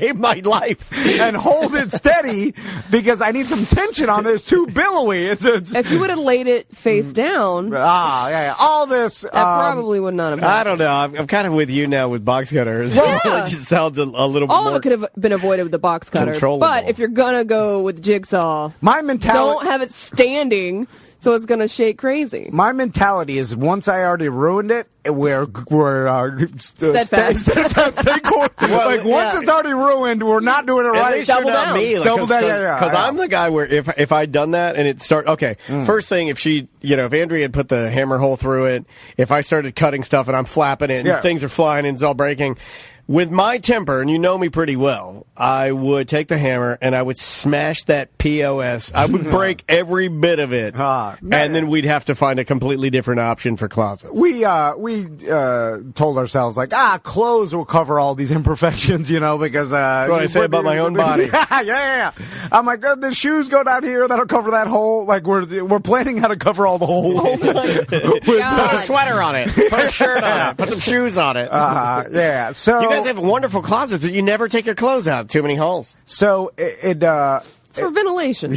It kind of looks like my son coloring. The actual hole is sideways. No. There's some stab holes in it. Anyway, so we get through there. We it's been the entire week. It's been. We started on Sunday, actually. Sunday night is when we started. Coming up on a week. And we got the first one door on last night, about All 12:15 at right. night. And then Do you celebrate with another White Claw? well, this is Some what celebratory sex. this is what we did. I was like, look at what we did. We did it together as a team. High five. Tom and Crystal back at it again. We still got Bonnie it. and Clyde. I'm like, 2019. there's some holes, and it's not really 100% level. Kind of like our marriage. There's some holes, but we're still together. If the bubble is 3/4 in the middle, it's fine. That's what I said. And then I'm like, there's some holes. This thing's a little, whatever. It stinks. And then I looked at the lights and all the other stuff. I'm like, well, based upon how long this took, I figured if we work it all through the weekend and next week, done by spring. we'll have this done by in the next couple weeks. Outside, about a week after Christmas, I you'll guess have it done. If you plan putting the clothes in, and then my wife informed me that IKEA offers Yeah, they have a a guy. program where they send someone to come install this totally. Yeah. For $250. Yeah. And that's when I lost my ass. A lot of businesses use that, because if you That's own why a I wanted to business- jigsaw my feet off. Yeah. Because I screamed, $250! I would pay someone $1,000 to do this. Well, then Andrea could have done it for $1,000. She's good at that stuff.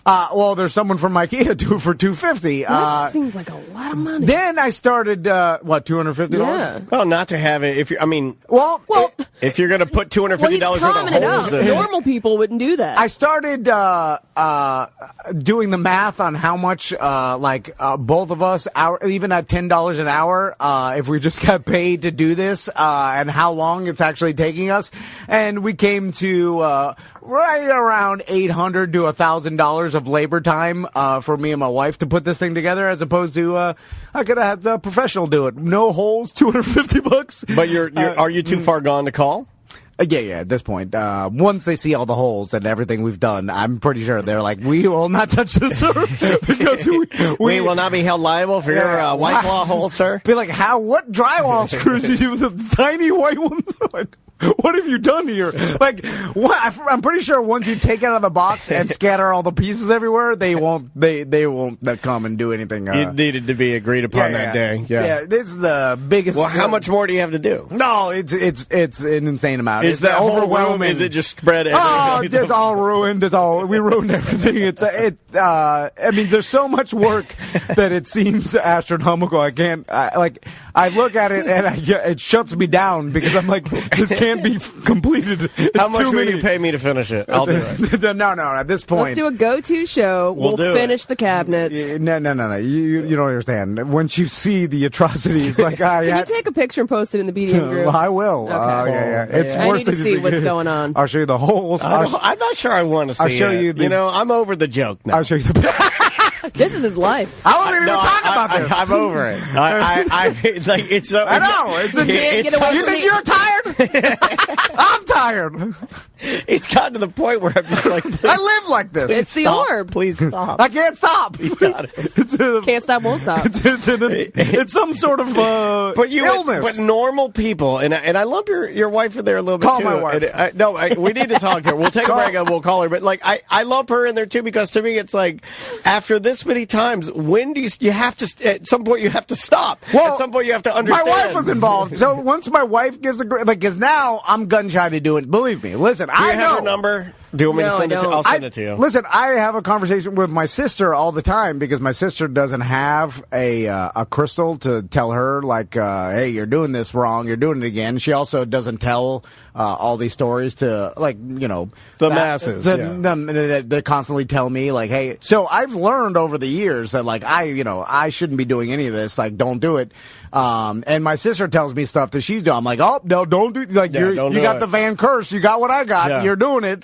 And but she don't listen to me because the Vans don't listen to other Vans. That's the worst thing to do. Let's take a little break. Yeah. When we come back, we'll talk to your wife because I've got a few more questions. Because I feel like you got to stop. I feel like. Well, listen, this is on her. It's intervention, man. I'm like, if she would have said, like, hey, I'm hiring someone to do this, I'm like, fine. If she says, like, hey, we're going to do this herself, like I said, I wouldn't have made the call. I would have never said, let's do this ourselves because I got the disease. You would understand. Yeah, that's true. You're special needs. Yeah. I'm like, I know, but whatever my decision about this should be the opposite. I should George Costanza. I believe you. We'll take a little break. We'll come back with more A Corporate Time right after this. Hello, Crystal Van. Hey, guys. How are you? I'm good. How are you doing? It's been a while, huh? Yeah, it's been a minute. Very, very good to talk to you. Tom is explaining to us about one of your fixer-upper projects again, and this time you're doing some closeting. And now, babe, everybody's telling me and yelling at me that I'm doing it. That's how I feel. How dare you? You can't tell me how to feel. I can't tell you how to feel. That is correct. I feel like you're yelling at me. Violated. I feel attacked. Okay, are you being bullied? The message board is attacking me. Did you see this right here? Look on my shirt. Do you see what that is right there? That's a safety pin. Oh, you are in a safe space, my friend. So everybody is giving me some guff about. Well, you were giving your wife guff about why would you attempt to put these complicated ass cabinets together? You know what you have. Well, I mean, you trying to do it and you destroying them is the part that's sad. And then I told them that this is on you because at this point I know that I'm a special needs detective, but if you give me the green light, I'm back at it. Like if you say like, "Hey, go for it," like, "Hey, build this cockamamie whatever," and you're like, I'm like, "Oh, go, okay, go!" I'll do it. I'll be happy to do it. Yeah, he's all I in. want to mess my life up. It's my inherent nature is to do the dumbest thing. Well, it does give and us the something, most dangerous thing. It does give us something to talk about. But what I was telling him today is I've hit a breaking point where he was telling the story, and I just said I can't do this anymore. I can't take it.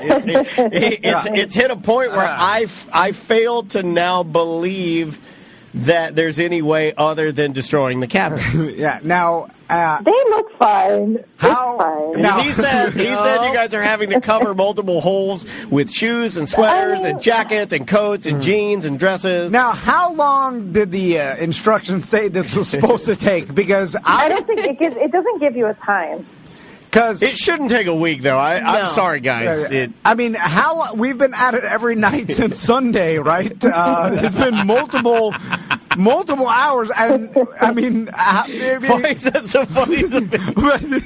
It's like the screws are multiplying. Yeah. I mean, it's so many hours, so much work. Listen, it's not. You're making it sound like we're doing it from morning till night every day. We only do it for like an hour a night. It's more than an hour, babe. Last night, well, it might be 2 hours, but last night you said, "What time is it?" I'm like, "It's 12 hours. It's 11:50." Oh You're like, "What?" I thought it was 10:30. We've been doing this since 8:30.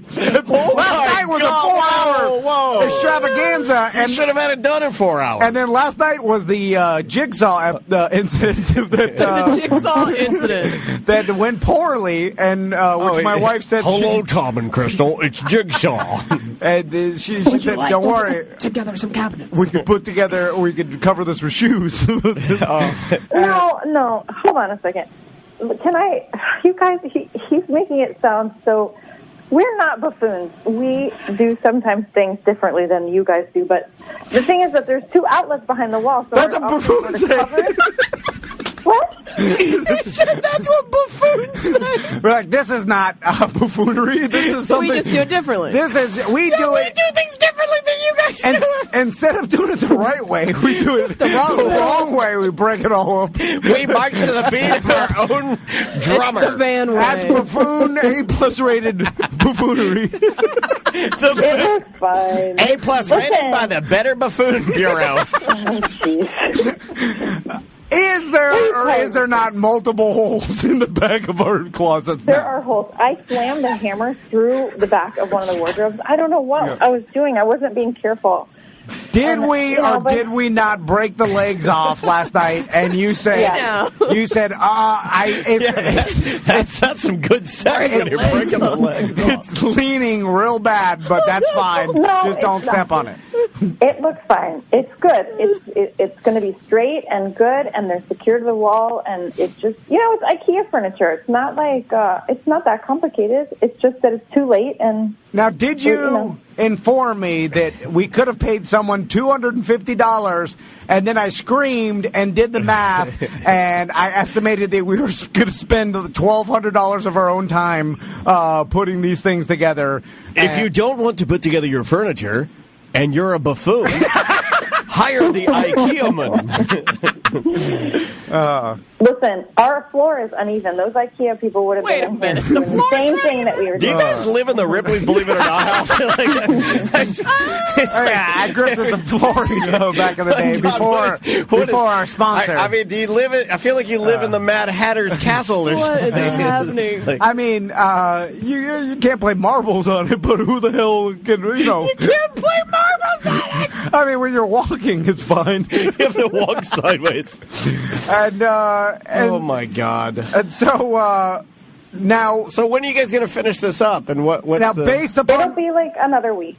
Yeah. Oh my God! Another week of 5 hours a night. I don't think Tom can take it. I feel like It's that's. not 5 hours. I feel like that's longer than it should take, though, guys. Wait until I convince you that I could do the demolition of our bathroom because no. any buffoon can break stuff. I put my foot down. Now, hold on. I'm going to have to drug you both in your sleep, have you both committed that I'll hire a sensible contractor to do the work correctly. No, well, I could. No, I'm not going to try to do the work myself. But I know a bathroom restoration. the demolition. No. I mean, that's Yeah, but Do you anybody remember can what do. happened with the sink outside? Yeah. Brother, what? your sink outside. What? Like, No. your outside kitchen. That didn't end well. This won't happen. This won't happen. You got to be again the careful same way. swinging that sledgehammer around, man. Next thing It you know, won't happen again. You're Okay. breaking a beam you need. You're then your water spraying everywhere. I know the beams you need. They're usually, hardy, so you can tell not to break those down. So you just whack. So your idea of demolition is whacking the beams, and then you whack them enough, and you can tell that's a hardy beam, and then you leave that one alone. My stepdad said, "Don't whack the thick beams." He knows. I know what that means. He may have been telling me not to. I tried bang. to whack the thick beams last night, and my wife is sick. She's on a period. Daniel, I can't wait till you come over here and see how nice this looks. I bet it is nice because he does have a tendency to exaggerate. Babe, but I take a picture of the jigsaw outlet and send it to Daniel right now. And just No, because you have to have it with context. with contacts. What? I have to have frosted contacts in. What? You're gonna have the shoes covering it? You can't even see it. Hold on a second. I gotta stuff a sock in the hole. Take a picture of the. It's in the cabinet. It's in the back of the cabinet. It's under a shelf, and it's behind closed doors. And we had to do that to get access to the outlet, which is behind the wall. Are you in your office right now? Yes, I'm staring at the jigsaw hole. Turn around. Take a picture of the jigsaw hole. Send it to Daniel. I want to hear his reaction live on the air. And do people really plug things into their closet? Yeah, what do you plug in? Because we have lights. There's going to be lights every time you open Inside the the door. The lights closet? are going to turn on. Yeah, but you're not going to use the outlets, right? Yeah, that's the only thing you Couldn't can you use. just have Bracken attached to that tie-in and then have him put the lights in up top? Why are you saying things that make sense? All right. I was going to say you just cap those outlets and then have him use those live lines to tie in the lights. But what if I want to plug something into my closet? Yeah, who plugs something into What the are you closet? plugging in Right, there? I got to blow my hair dry near my sweaters? Like, what are you What if talking I put about? my tie carousel and my watch winders? Yeah, your executive putt-putt, it lights up when you get a hole-in-one. I just sent it. Oh, no. What if I need to plug my auto blow in there like to recharge I'm it? charging my flashlight. Oh, she did send it to. Oh wow! Oh my God! Oh wow! Show it on Twitch. Oh no! Oh no! There's the jigsaw. For those of you who think I'm making this up, this is my life. That should be a T-shirt. It's like Tom's life. You cut the sides and then you kicked it through. The bottom of it's completely ripped out. I was trying. I think honestly, Cece, I think that The your bottom got blown out when I changed the settings. You blew the bottom of it. Box cutter. Yeah, the bottom got blown out when I was trying to do this, and it was like boom, it blew that out. I was like, oh, there it goes. I'm done with that. So the Twitch chat room is melting. Sam has a really good point. Why didn't you use a box cutter? I've been telling him this for 2 segments. Don't mention the goddamn box cutter. I'm tired of the box cutter. You've used that saw before, and it's like either it's not sharp or it like always jumps things around all over. Why? I mean, it's the same blade my stepdad used. Oh my God, he's from been the dead for 70s. I mean, that's like my daddy's been dead. It's been dead for 12 years. It didn't come with any new blades. I don't even know how to change the blade. I had a Dole. Daniel, swipe and look at the rest. Doesn't it look good though? Okay, hold on. Let me look at the rest here. Don't show them the other holes, then it just gets sad. Okay, the rest looks good. The second one looks okay. Yeah, the second one looks good. It does. It really, really does. It really, really does. $250. It does look good, but I probably would have moved. I would have done it for a box cutter and a pizza party. Yeah, I probably would have moved the outlets, but that's just me. $250. I spent that on Theragels last week. No, you just cap them and have them tie in and give you new ones, like in an area. Well, no, because see, these IKEA lights they come with a transformer and a plug that has to go into an outlet. There's no like live wires. Well, no, you have an electrician just cut them and he'll wire them in for you. Well, I don't know about that. Listen, don't you listen. I'm sorry. Don't give him Don't you advice. tell my wife nothing. Don't you call my wife out. You mother. You make fun of me. My wife is fine. I didn't say a word. You can't just cut the wires out of an existing IKEA transformer box and then wire it into the wall. Yeah, you can. You can hardwire anything as long as you cut it and do it safely. No, you guys don't understand all the logistics. We've thought about all this. It looks like it. It's not about nothing. What I think about is relaxing at night. That's what I think about. I think about watching the Thursday Night Football tonight instead of jigsawing some more holes. No. Tonight it's the Orlando Special Needs Detectives versus the IKEA Closet. Let's see who's going to win. The line is closets are favored over Special Needs Detectives. Yeah, it's favored minus 1,100 at this point. It's like the Patriots. Minus 50 milligrams. This is like Patriots versus the Redskins here. Well, Crystal, it does look It looks so good. And I'm so excited about it. Well, look, as long as you're happy, that's all that matters, right? Mm-hmm. When you put your garage door down at night, have a silent night with the Precision Door Silent Package. Boom shakalaka. No. What? You fucked it up. No. You boom shakalaka my silent night. I thought I was helping. Grandma got run over by a Precision garage door truck. Oh, that's bad. No. Don't say that. Precision Door, Daniel and I got the silent package. I know Seth did. Our buddy Tony Rage did.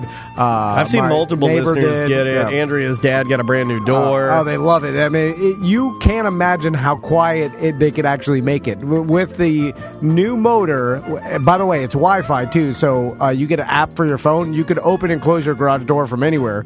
Or if you're like me and you're forgetful and you think you've got like Alzheimer's, you can check the app to see if you put the door down. Yeah, it'll say open or close. Oh my God, yeah. That's the best thing. I got to tell you, look, there's been a lot of things. I've talked about how silent it is. I've talked about the sleeves. I've talked about how it didn't wake the baby. Well, I don't have a baby anymore, but what I do have is a bad memory and a brain that's going. Yeah. So I lay in bed at night, and my paranoia, I'm like, did I shut it? Open the app. I shut it. Now, I'll do that 8 more times.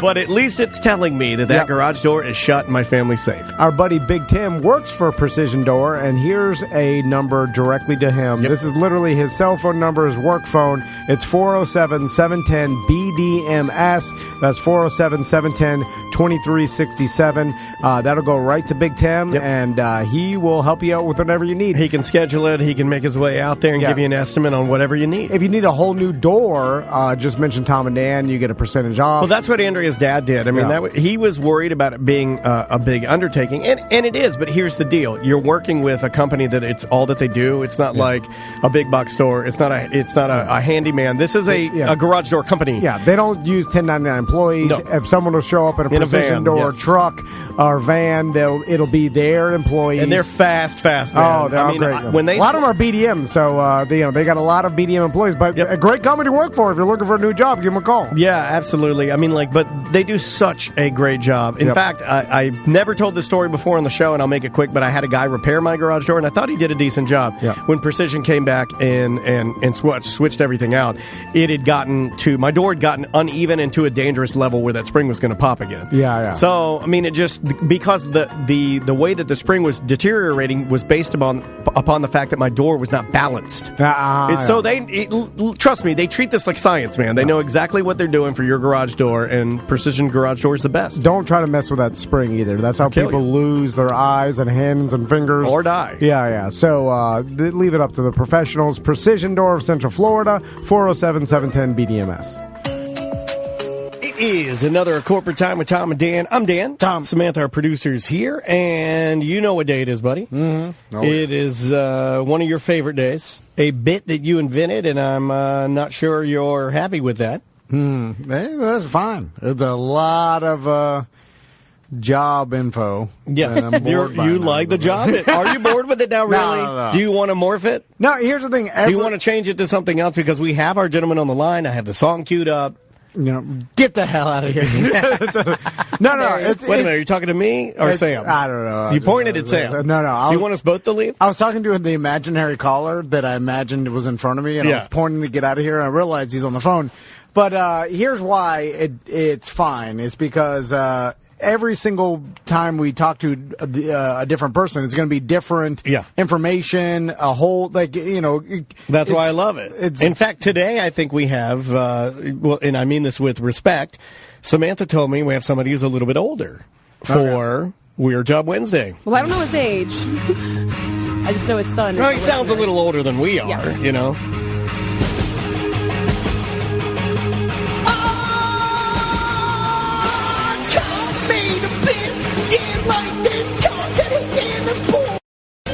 You make lots of money. You sit inside your tower looking down on all the people who work by the hour. Me, tidy or a bad slob. I'm telling all of y'all it's Weird Job.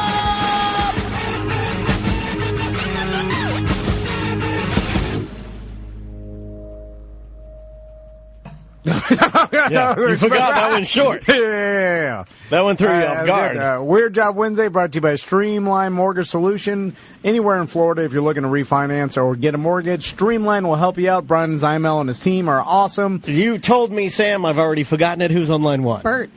What's going on, Bert? Oh, not much. How you guys doing today? Good. Bert, so what is your job? I am a legally blind artist and massage therapist. Wow, that is weird. That sounds... It's you are like the human embodiment of a porno that I like. You know, blind massage therapist. What's this? That's my nose. That's long. Extra skin. Don't talk about it. Buggers are coming out. Why did you have to? You went full on child there, and I love it. I love it when you go full on goofy, and you normally don't go too far. I'm very proud of you. So, Bert, you know what's interesting is I saw a guy that I assume was blind walking down Cimarron the other day, and me and my wife saw him. Why'd you assume he was blind? Because he had dark sunglasses, he had a walking stick back and forth. Okay. You know, I just don't know. Like, maybe he's seeing impaired. Bert, we live in too sensitive a society. I feel like it's an insult calling you blind. He just told you he was blind. I know, but that feels like an insult. Tom is right. We're in a time now where don't assume he's blind. He's seeing impaired. Even asking a question to Bert about being blind, you feel like you have to really give it a lot of brain power in order to not offensive to Bert, because Bert's probably heard it all, but offensive to everybody else around Bert who will now want to fight for him. So is the term blind offensive? No, not at all. And believe me, I'm the first one to make fun of myself, and I'm the first one to, tell somebody my limitations. So, Bert, now going back to the blind person that I saw walking down 436, I was like, that guy's brave as hell, only because, he was walking. He had his walking stick, and he was. He's navigating roads. He was seeing where he was on the sidewalk by touching the grass on each side. I saw what he was doing, but I was like, man, could you imagine walking openly in the world without anybody with just your stick down 436, going to a destination? What if you got turned around? I can barely do it now. No, I mean, serious. How many times? See, he doesn't know any better. His world, to him, just like mine, is pretty much by feel. When you lose a sense, your other senses take over. You have smell, you have hearing, you have touch. The cane becomes an extension of who you are, and it navigates your world around you within 3-4 feet. Yeah. Just like a sighted person would with their eyes. When you use the cane, Bert, is it a tapping to see what type of material you're tapping on? Is it a distance thing, or is it all of that? What kind of things? Because I've always wondered sort of the process of the cane and what are you taught to use that by somebody? Yeah, actually there is a mobility coordinator that comes to you when you request it. And let me back up just a little bit. Sure. Just to clarify, I am legally blind. I, in the blind world, am considered a partial. I have no central vision, but I do have some peripheral vision, but no acuity. So I can see shapes and contrasts and stuff like that. So when I'm using my cane, I'm in a very unfamiliar area or a place where there's steps or something that I know I have to navigate by feel rather than by my limited sight. Okay. Bert, how'd you lose your vision? I was diagnosed back in 1984 or 85 when I was 24 years old with Stargardt's macular degeneration. I drove up until 92, and at that point I had to give up my license, but the car in front of me, my first recollection of it was the license plate was on an angle. And I was like, something ain't right here. And if I'd read the back of a cereal box, the letters were all jumbled and didn't make sense. I couldn't do crossword puzzles, and it got harder and harder to read like newsprint. And I had these little blue floaters in my eye that I found out later were blood vessels bursting and slowly destroying my central vision. Oh, my God. I have hemorrhages in my eyes. You're freaking Daniel out, Bert. So I have a couple hemorrhages in my eyes, and then I went back. Oh, no. And I went back, and then he's like, you got a couple more, and oh, my God, I'm going to be using a cane. No. Kill myself. No, I've been thankful in the way that it's been progressive, but it was a hard road going from being sighted and independent to not being dependent on other people, and re-navigating the world. And I always said, well, what are you going to do, sit there and twiddle your thumbs, or are you going to go out there and experience things? Ah, that's a good attitude. You know, so you can either sit up and curl up in a ball, or you can go out there and, the world is so different. It's weird. I used to be able to see birds, and I know the sounds of them, so I can tell a robin from a cardinal from a blue jay, but I can't see them anymore. And it's just amazing. When I was losing my sight, my children would throw a ball to me, and I'd cower like a little girl at the other end because I could see them throw it. It'd get into a blind spot, and then all of a sudden I'd lose it, and it'd come in and hit me. So my son, the one who set this up, Travis, he thought he would help me out by getting a Nerf football that whistled.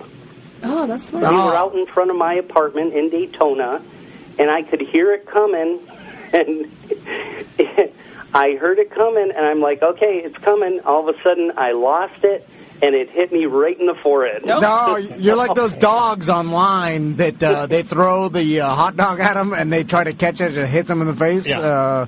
You're like the hot dog babies with cheese slices. Yeah, that's the new thing. You throw the cheese slice at the baby. Oh, yeah. And it's like, you throw it up, and then in slow motion, and then Bert's trying to catch it, and it just hits him off the top of his head, and they're laughing. So, Bert, do you know how to read Braille? I took Braille 1 and 2, but I'll tell you right now, Braille is, if you ask me, obsolete. Yeah. Technology has come so far that I have a computer right now with adaptive equipment on it, and it can read pretty much every website. If I have a newspaper or an article that I have to read, I put that on my scanner, press a button, and it reads it back to me. That's pretty amazing. It's awesome. I mean, the technology, whether it was initially for blind people or someone who is disabled or not, has come so far in the last 10 years. It helps me to be more independent in, so many ways. Bert, I'm sure you read about the technology advances and stuff like with trying to regain people's vision. Is there any way in the future that they'll be able to do like an eye transplant? And I know that it gets real complicated with, the vast amount of nerves and connections in the eye. Area, But to the brain, that it's really complicated. That's why they haven't been able to do it. But do you think that's something that will be possible in the future? Probably not in my lifetime. The thing that's showing the most promise, now, you're absolutely right, with all the nerves and the optic nerve and everything, my one doctor, my retinologist, said, consider like a cable on a computer. Take and cut that, and then duct tape it back together, and see what type of connection you get. It's very unlikely that an eye transplant in that regard will work. They're doing wonders with pieces of the eye. Stem cell research is one thing that I'm watching very carefully because that is showing promise. But that's still 5-6 years out, and it's sort of a crapshoot. I don't want to be a guinea pig for something that might make me lose more the sight than what I have. Gotcha. Now, it's still beneficial? Like sometimes, like someone who has a leg that doesn't work very well, or that's maybe stopped working completely, but it's still there. Sometimes those people would rather have it amputated and get the prosthetic or the technology because that would actually be better than the leg that they have, because the leg that they have doesn't work at all. Right. So it's like, in fact, my wife's uncle thought about doing that because he's got a leg that's kind of fused at the ankle or whatever, and he was like, man, I think the technology of the prosthetic is better than my actual real leg. Right. Is there anything to, like, I know you're able to see shapes and everything that, like, and I know that some people that can't see anything, their brain starts to compensate with them being able to, like, their other senses are heightened.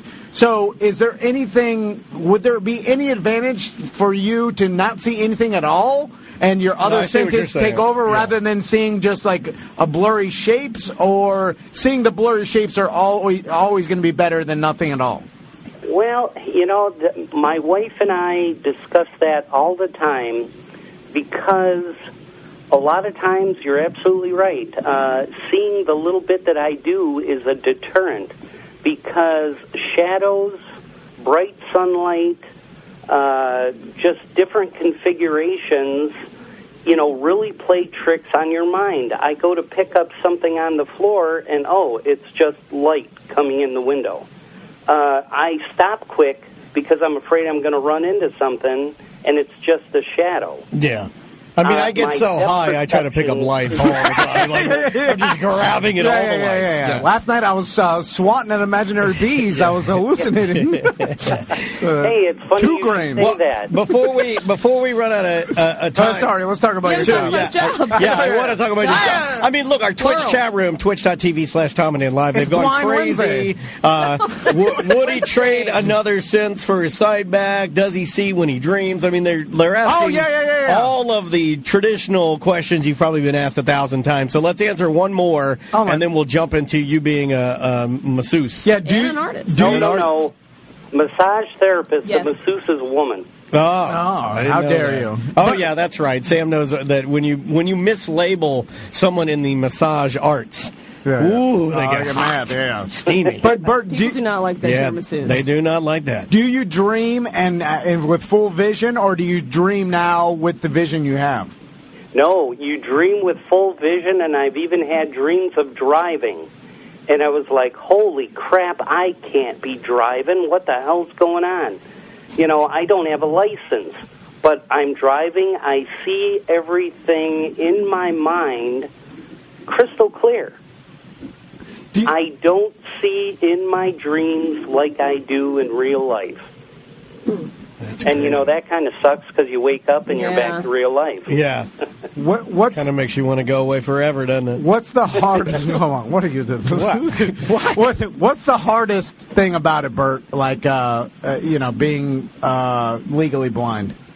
Well, I think the biggest challenge that I had was the lack of independence. Giving up driving. People do not realize how lucky they have it when they have to go get a book of stamps or go get a haircut or go to the store. We let our You know, wives trying drive to us find everywhere stuff on anyway. the shelf. Because we're drunk all the time. Yeah. I'm as good as blind. Yeah, you're blind drunk. But you're right. As technology, I'm guessing nowadays it's easier. I mean, obviously easier for everybody with everything, but being blind now. A lot than 20 years ago, it was a lot more tough because now we got Uber. We got so much technology. Like you said, you got programs I that would read you feel everything. helpless in an Uber blind. I would not do that. Just get in and then then have some guy have his way with me in a overpass. Why would he do that? I don't know. Why wouldn't he do that? I'm with Samantha on this one. If I were blind, I'd just sit in my house. So, Bert, did never you leave? Never leave. Did you get into the massage therapy after, like, you started to go blind as a work? What was your job before? I worked as a vendor for a local vending company, filling vending machines. I worked at several factories, including a printing factory and a plastic factory. After going blind, we moved to Daytona, and the lady down the street was a massage therapist and told me to go talk to the owner of the local school. And I did, and according to her, she said that many people in China and Japan who had visually impaired people in their families encouraged them to go into massage because you don't need sight. Actually, you accelerate at it if you don't look, and you go by feel, and you try and find the tension, the muscle knots, the trigger points, the meridians, and feeling your way through that. You're 10 times more effective than if you're book learned and trying to look at what you're doing because it's below the skin. Have you ever mistaken someone's hair? Yeah, oiled someone's hair or mistaken an elbow for a vulva? or you ever had a Robert Kraft scenario? I don't know how you would see the money in the boot. Yeah, you'd have to hear it.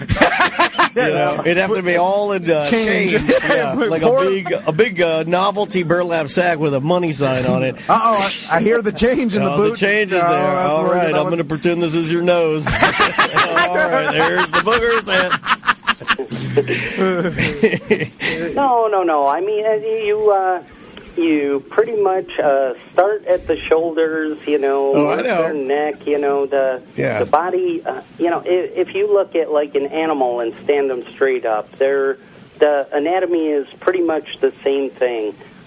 With familiarity, I know where my table is. I use the hot stones. I use aromatherapy.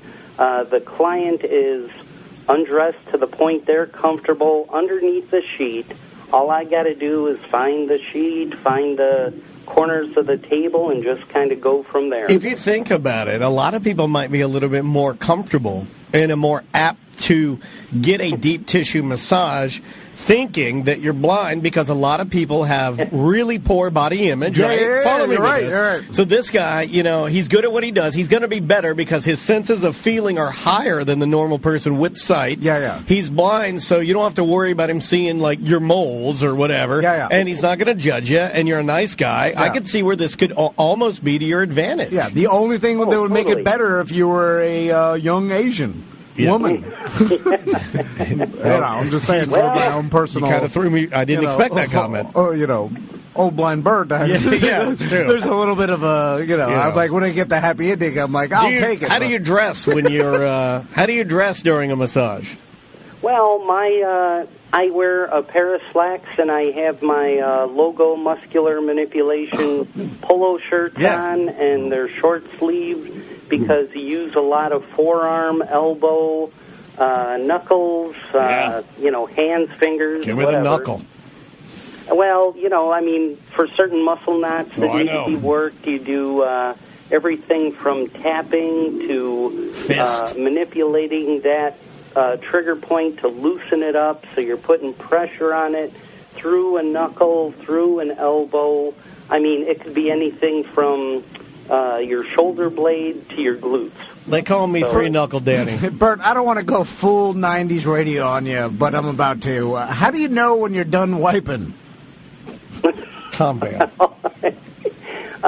You do it once and hope for the best. That's what I do. Hey, I don't look at it sometimes I don't either. even do that. So if I'm really beating a high score on Jelly Bop, Okay, answer me this. Do you turn around and look at your when you're wiping? how dare you? You know what? You get the hell out of here. Too far. Yeah, We're how a dare- this is a family show. We're talking about blind and now all hell's breaking loose. Sorry, Bert. Back at I got nothing. Well, thanks for being on the show. You win. No. So, okay. God, I had a question about the masseuse. Now, do you advertise online? Like, how do you promote your masseuse business, or do you do like through insurance or massage? Sorry. Yeah. Well, massage therapist, and I work at a place that does physical therapy. They have some awesome physical therapists there in a little rural town, so we do a lot of local radio and Facebook. There you go. All right. And, I figure, part of my job as a massage therapist and being legally blind is education. So I encourage people to ask questions and to know up front that I'm visually impaired, and, there may be a few little bumps in the road in there while I'm trying to look for my equipment and my massage cream and oils, and, but the main point is I try and keep the continuity with the patient and, keep them involved in the massage too, and make sure that they give me feedback if it's too much pressure, not enough pressure, specific areas they want worked, and they pretty much guide me through it. Have you ever massaged another person that was sight impaired? No, I have not. Bert, that is one thing I have never come across. Don't say that. Bert, I like to live my life like with everything fitting into a stereotype, and then when it's out of the stereotype, we know. we know. It freaks me out. I'm You're like, what? You're a very simple man. Yeah, it's just Tom Van and his stereotype. The fact that Butler doesn't have a British accent, I don't even believe But he's that's British. why in my song I did on Friday, I gave him one because you were like, let him get, that's what you like. Like I'm 100% convinced he's not British just because I'm like, you're American. You talk American. You don't even look British. I don't even know what that means. Anyway, so I'd like to meet you one day, Bert, but and this is going to sound disrespectful, so don't take it that. God. But I'd like for your son to get you the novelty cloudy white contact lenses to put in your eyes. Cause why? I like all my blind people to have cloudy look eyes. like they own like an old shop in the middle of like downtown Tokyo. Just so it reminds, if you have just clear regular eyes, I'm going to be like, it's not going to resonate. He has sight, so you probably wear glasses, right, to protect your eyes? Well, on super sunny days, I do have UV ray glasses that sort of filter that out, and it helps me to see contrast better. But in most cases, no. So I and again, everybody has that stereotypical blind guy person in their mind, and I know blind people that are counselors. I know people that own businesses. I know people that are technical wizards on the computer. I know a blind lawyer. I know a blind bodybuilder. I mean, it's just unbelievable that if you put limitations on yourself, you're the only one you've got to answer to. Because if you're passionate enough about something, you can do it. I'm going to do it on a new impression I've been working on. Well, you're going to do it different than a sighted person. Where they may be able to go to A and B, you have to go A, B, C, D. But if you get the same effect at the end, what's the difference? Yeah, no, you're right. This is a little impression I've been working on, Bert. This is an impression. This is a blind bodybuilder. I think I'm making gains. I'm sorry, Hey, Bert. we're all Arnold in our I have own no way. way of knowing. Okay, I'm sorry. Bert, thanks so much for talking to us, dude. Yeah, It was you're a good interesting. sport, man. And tell your son thanks for listening. And we're just joking. And yeah, now, he knows there's nothing we can throw at this guy. Like Yeah. you're more No. comfortable in your skin than we could ever be, man. And I appreciate you you being candid and letting us know what you do. And real quick, just because we ask everybody for Weird Job Wednesday, I don't know if your son warned you or not, but what kind of money does a massage therapist usually make in their career? Well, I mean, you're looking at probably once you get a business up and running, I would say easily around 50 to 60 grand. No, That's good money. Not bad.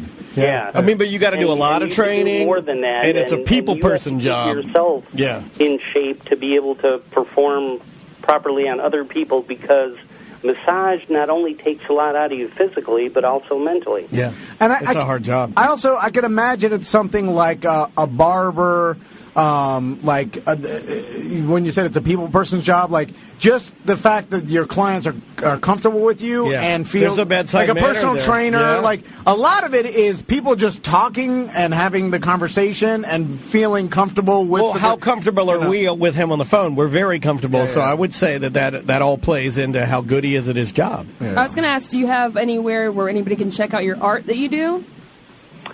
Unfortunately, right now I do not. I had some difficulties with a crash on my computer, and the website that I had, which was Blind Guy Studios, is no longer in existence. Oh, no. You can Google my name. If you Google Albert D. Schmiggy, blind artist, some will come up. Okay.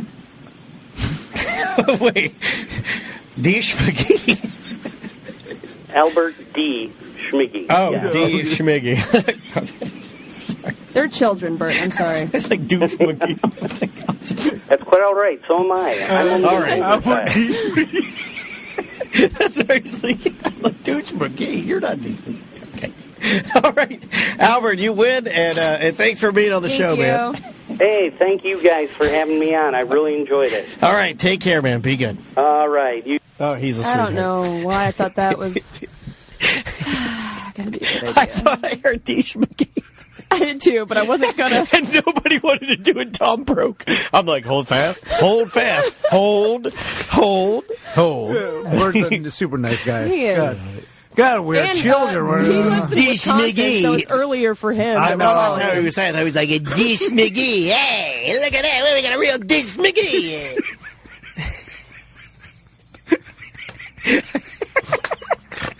Oh, he's snorting. He's double We've lost him. Because I knew you guys all thought that. You guys all thought it. It's just the way his voice was. He got me. He got me good. He's like, I see tears. I see I actual got tears. I'm know. crying. He's like, Dish McGee. just go to Albert Dish McGee. I'm like, wait a minute. I don't want to call you Douche McGee. Anyway, so last night went out to my sister-in-law's birthday, which I did tell her. I was like, "Oh, you're officially too old for Seth Petrozelli because 25. She turned 25 yesterday." That's both super funny and kind of mean to both Seth and Does she to her. care? Yeah, no. I mean, she's probably like a lot of women think. Oh, yeah, all Seth, women are okay with their ages being thrown Calling you too old for something. Punchlines in your podcast dad joke. So she don't listen to radio. She's 25. Or podcast. That's an old man thing too. It's new. He's only saying it because it's true. So you're not in Instagram stories. You're on a podcast. No, getting on that TikTok, dog. Where's the lie? My dad likes podcasts. God damn it. I get all my news from TikTok. So, Oh man. Anyway, so we go out to this place that has belly dancers, right? Yeah. And as So part you're of at their JB's Fish Camp. as part of their narrow it down. entertainment. And so this belly dancer like starts her performance and is doing the whole thing. And Tommy is fascinated by this belly dancer, right? Like can't stop looking at her. And she's doing she starts off her performance with her back towards us. And with some elaborate, what's those things where you hold a dress on a stick? That's a terrible towel. Was it whipping? That's what he was doing. The terrible towel. You're whipping some elaborate silk around. This all part of the thing. Petey Pablo. Anyway, your shirt off. So this particular performer, very beautiful woman, but she had, and this is why I didn't want to say the place because I don't want to embarrass her, but her bosom was bountiful. I mean, in my mind, when she turned around, I was like, "Boom!" You just punched the microphone. It blew some olives out of your mouth. It blew Tommy's glasses off. And I kept, I can't see very well to begin with. Oh, no. I can't see your bosom. Get closer. Pop can't see it. It seemed Did you like put glasses on? it was fake. No, I don't have glasses. But it seemed like... And I don't know what was it. Like, she had some glitter. Or her costume was very, a flowy genie. And then, belly a lot dancer. of, sequins. Looks like coins that have been sewn together. And so I didn't know if it was, some sort of part of the costume because they didn't want to have, your real skin cleavage showing. And then maybe there was, because it was that... She had a It's prosthetic not Disney. bosom? It looked like a prosthetic Halloween butt. Like a plastic. Like it was that big. What is wrong with you? He's also half blind, so we don't know. I can't trust the story. You already said you can't see it. Almost blew my eyeballs. It was that big. It was that shockingly big. I was like, I couldn't even comprehend. I'm not even I've seen. So you were big a bosom. fan too. I think I knew where but Tommy got it. I was trying to see if it was real. It blew Tommy's glasses off, and then it blew apparently your eyes out. Now, and there's also an element. If only it had blown his glasses onto you so you could see them better. She comes to your table and she belly dances next to you, and you tuck money into her. I don't think you're supposed to do that. I feel very confident. I think you're supposed to put it on the table. Okay. Maybe? I'm no you don't- birthday. I'm not a birthday professor, but I would not take my 25-year-old sister-in-law to Lollipops for their birthday dinner. I just feel that's She's going to the doctor's Dance Royale. It was part of it. He took her to a strip club for a birthday dinner. So hey everybody, T.I.'s here. All right, I'll bend over. I'm checking it. Oh my God! I gotta go. No, but they were doing it. It was part of the thing. So she had a bunch of dollars and $5 bills. I I've didn't never do heard of the tuck in the dollars. it was part of it. Eating my sensible dinner. And so, no, it was good. It was fine, and so it was all part of the experience. But my wife did bring up a point. She's like, it was. I mean, because traditional belly dancers, and we know a person, one of my wife's friends that Jim Colbert. that has He's a belly dancer. taken belly dancing lessons, and then also their kid has taken belly dancing lessons. Sorry, Belly dancing alarm. I just looked at Colbert. Likely. It says a belly dancer I'm cheating with. Written on. You need to hide your numbers better. So, and she was saying it's kind of in the same. Okay, if it had a Venn diagram of stripper dancing and belly dancing, there's got to be a little overlap, right? Does it have anything to do? And I'm guessing. It's I don't want to sexy dance. I don't want to be disrespectful to anything culturally here, but does it have anything to do with a harem or a woman that? I don't know. Is the dance? I mean, it's obviously she's not dancing to look unattractive. Yeah, there's a sexy part of it. Now, most of it is you're dancing to music, and it's part of the party, and it's part of you're right, a particular culture. culture yeah. and stuff. But there's an element, it's like a cultural dance. There's an element of like sexy dancing to it, right? Provocation, right? Yeah, like yeah. to be provocative. I mean, just even the way you dress and everything, and then the tucking the money thing. I thought that was odd, but it was a thing. Like people were doing it. She had $1 and $5 all around her waistband, and she appreciated the tips. Yeah. So, but I was like, so what is I don't know anything about traditional belly dance. Yeah, I would be worried about touching. Expressionist type of dance originated in Egypt. It's Arabic. Can take on different forms, different types of costumes. Belly dance is a translation of the French term danse de venture, which means, like, I guess, dance of the belly.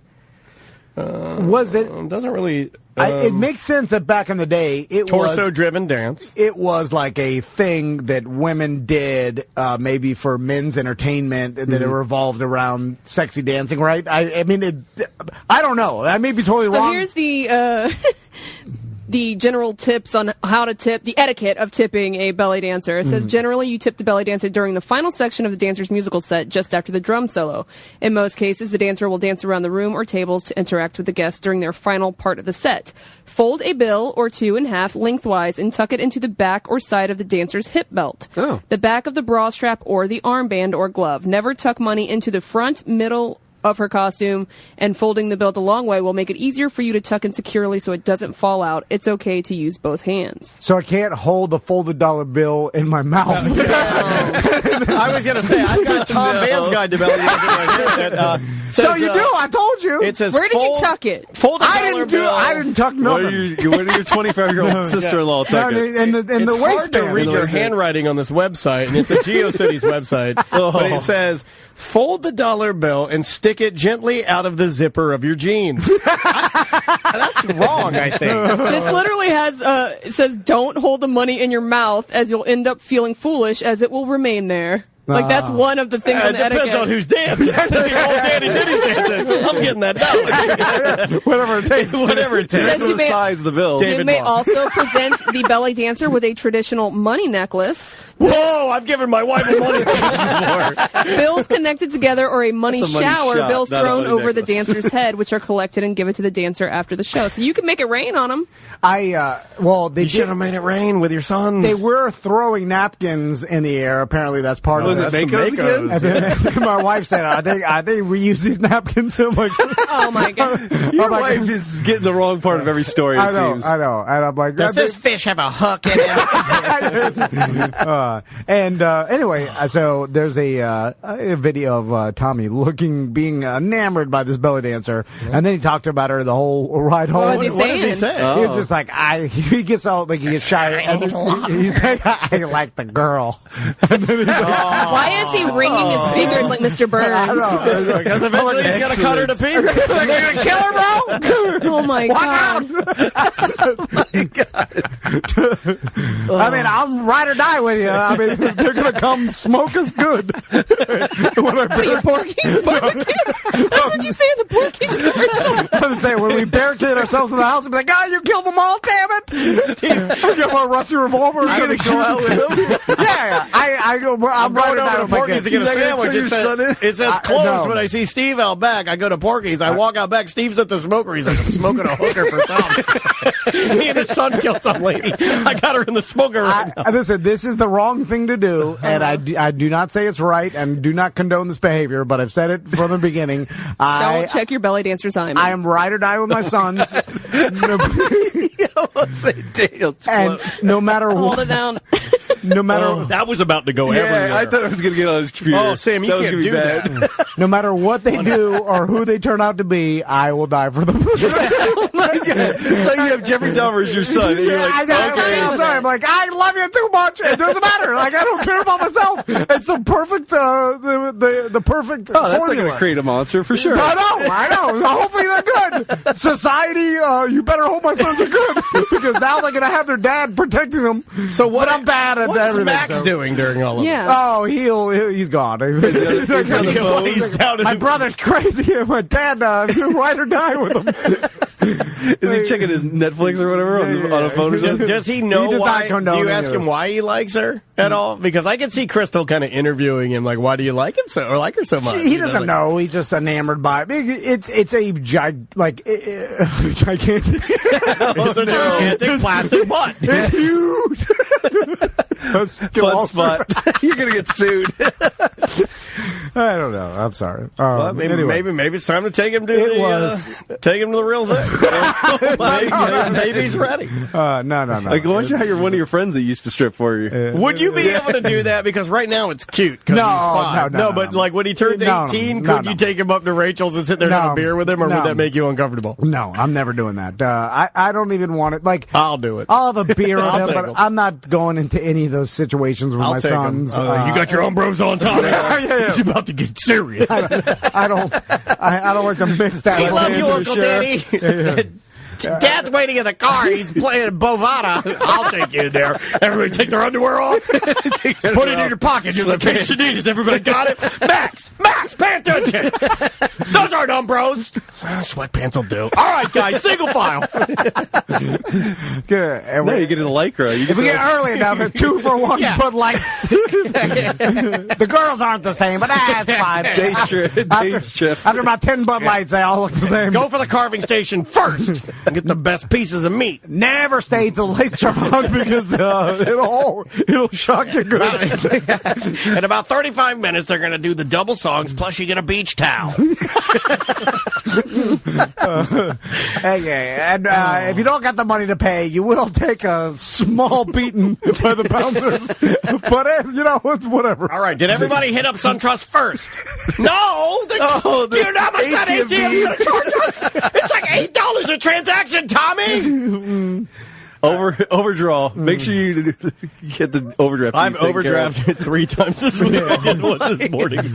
My wife's not happy. Oh, you got the Disney Plus for the whole year, right?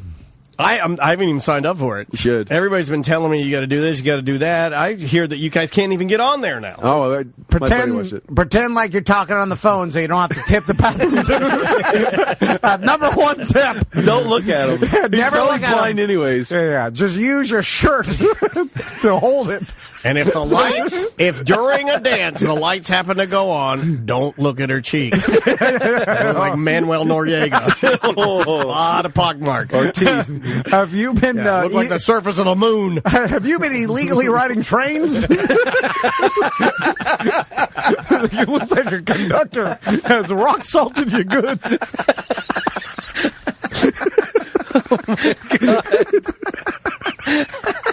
I'm sorry.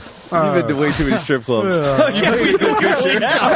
funny thing is, I painted a great picture I've of it, never too. been. everything Oh, he you should said, go, I at knew least where I once. was when that happened. He was like taking me in a remember win of my life. Wow, that should be the next BDM show. You need to take Sam. Speaking At of the least bathroom once. attendant, he's got some really good deals on Beanie Babies. He's got a bunch of them. In the bathroom? I was guilted yeah. into buying a Beanie Yes. Baby and some pill called a Yellow Jacket, and now I have. If you're lucky, It's they're got they're doo-doo bag- particles all they're- over There's it. usually in a bag or something like Yeah, that yeah. sometimes. And if you like vintage Dracar, they got it. I'm sorry, has this already been evaporated? Because it's They changed the formula in 2003. well, they took the ephedra out of it. Oh my God.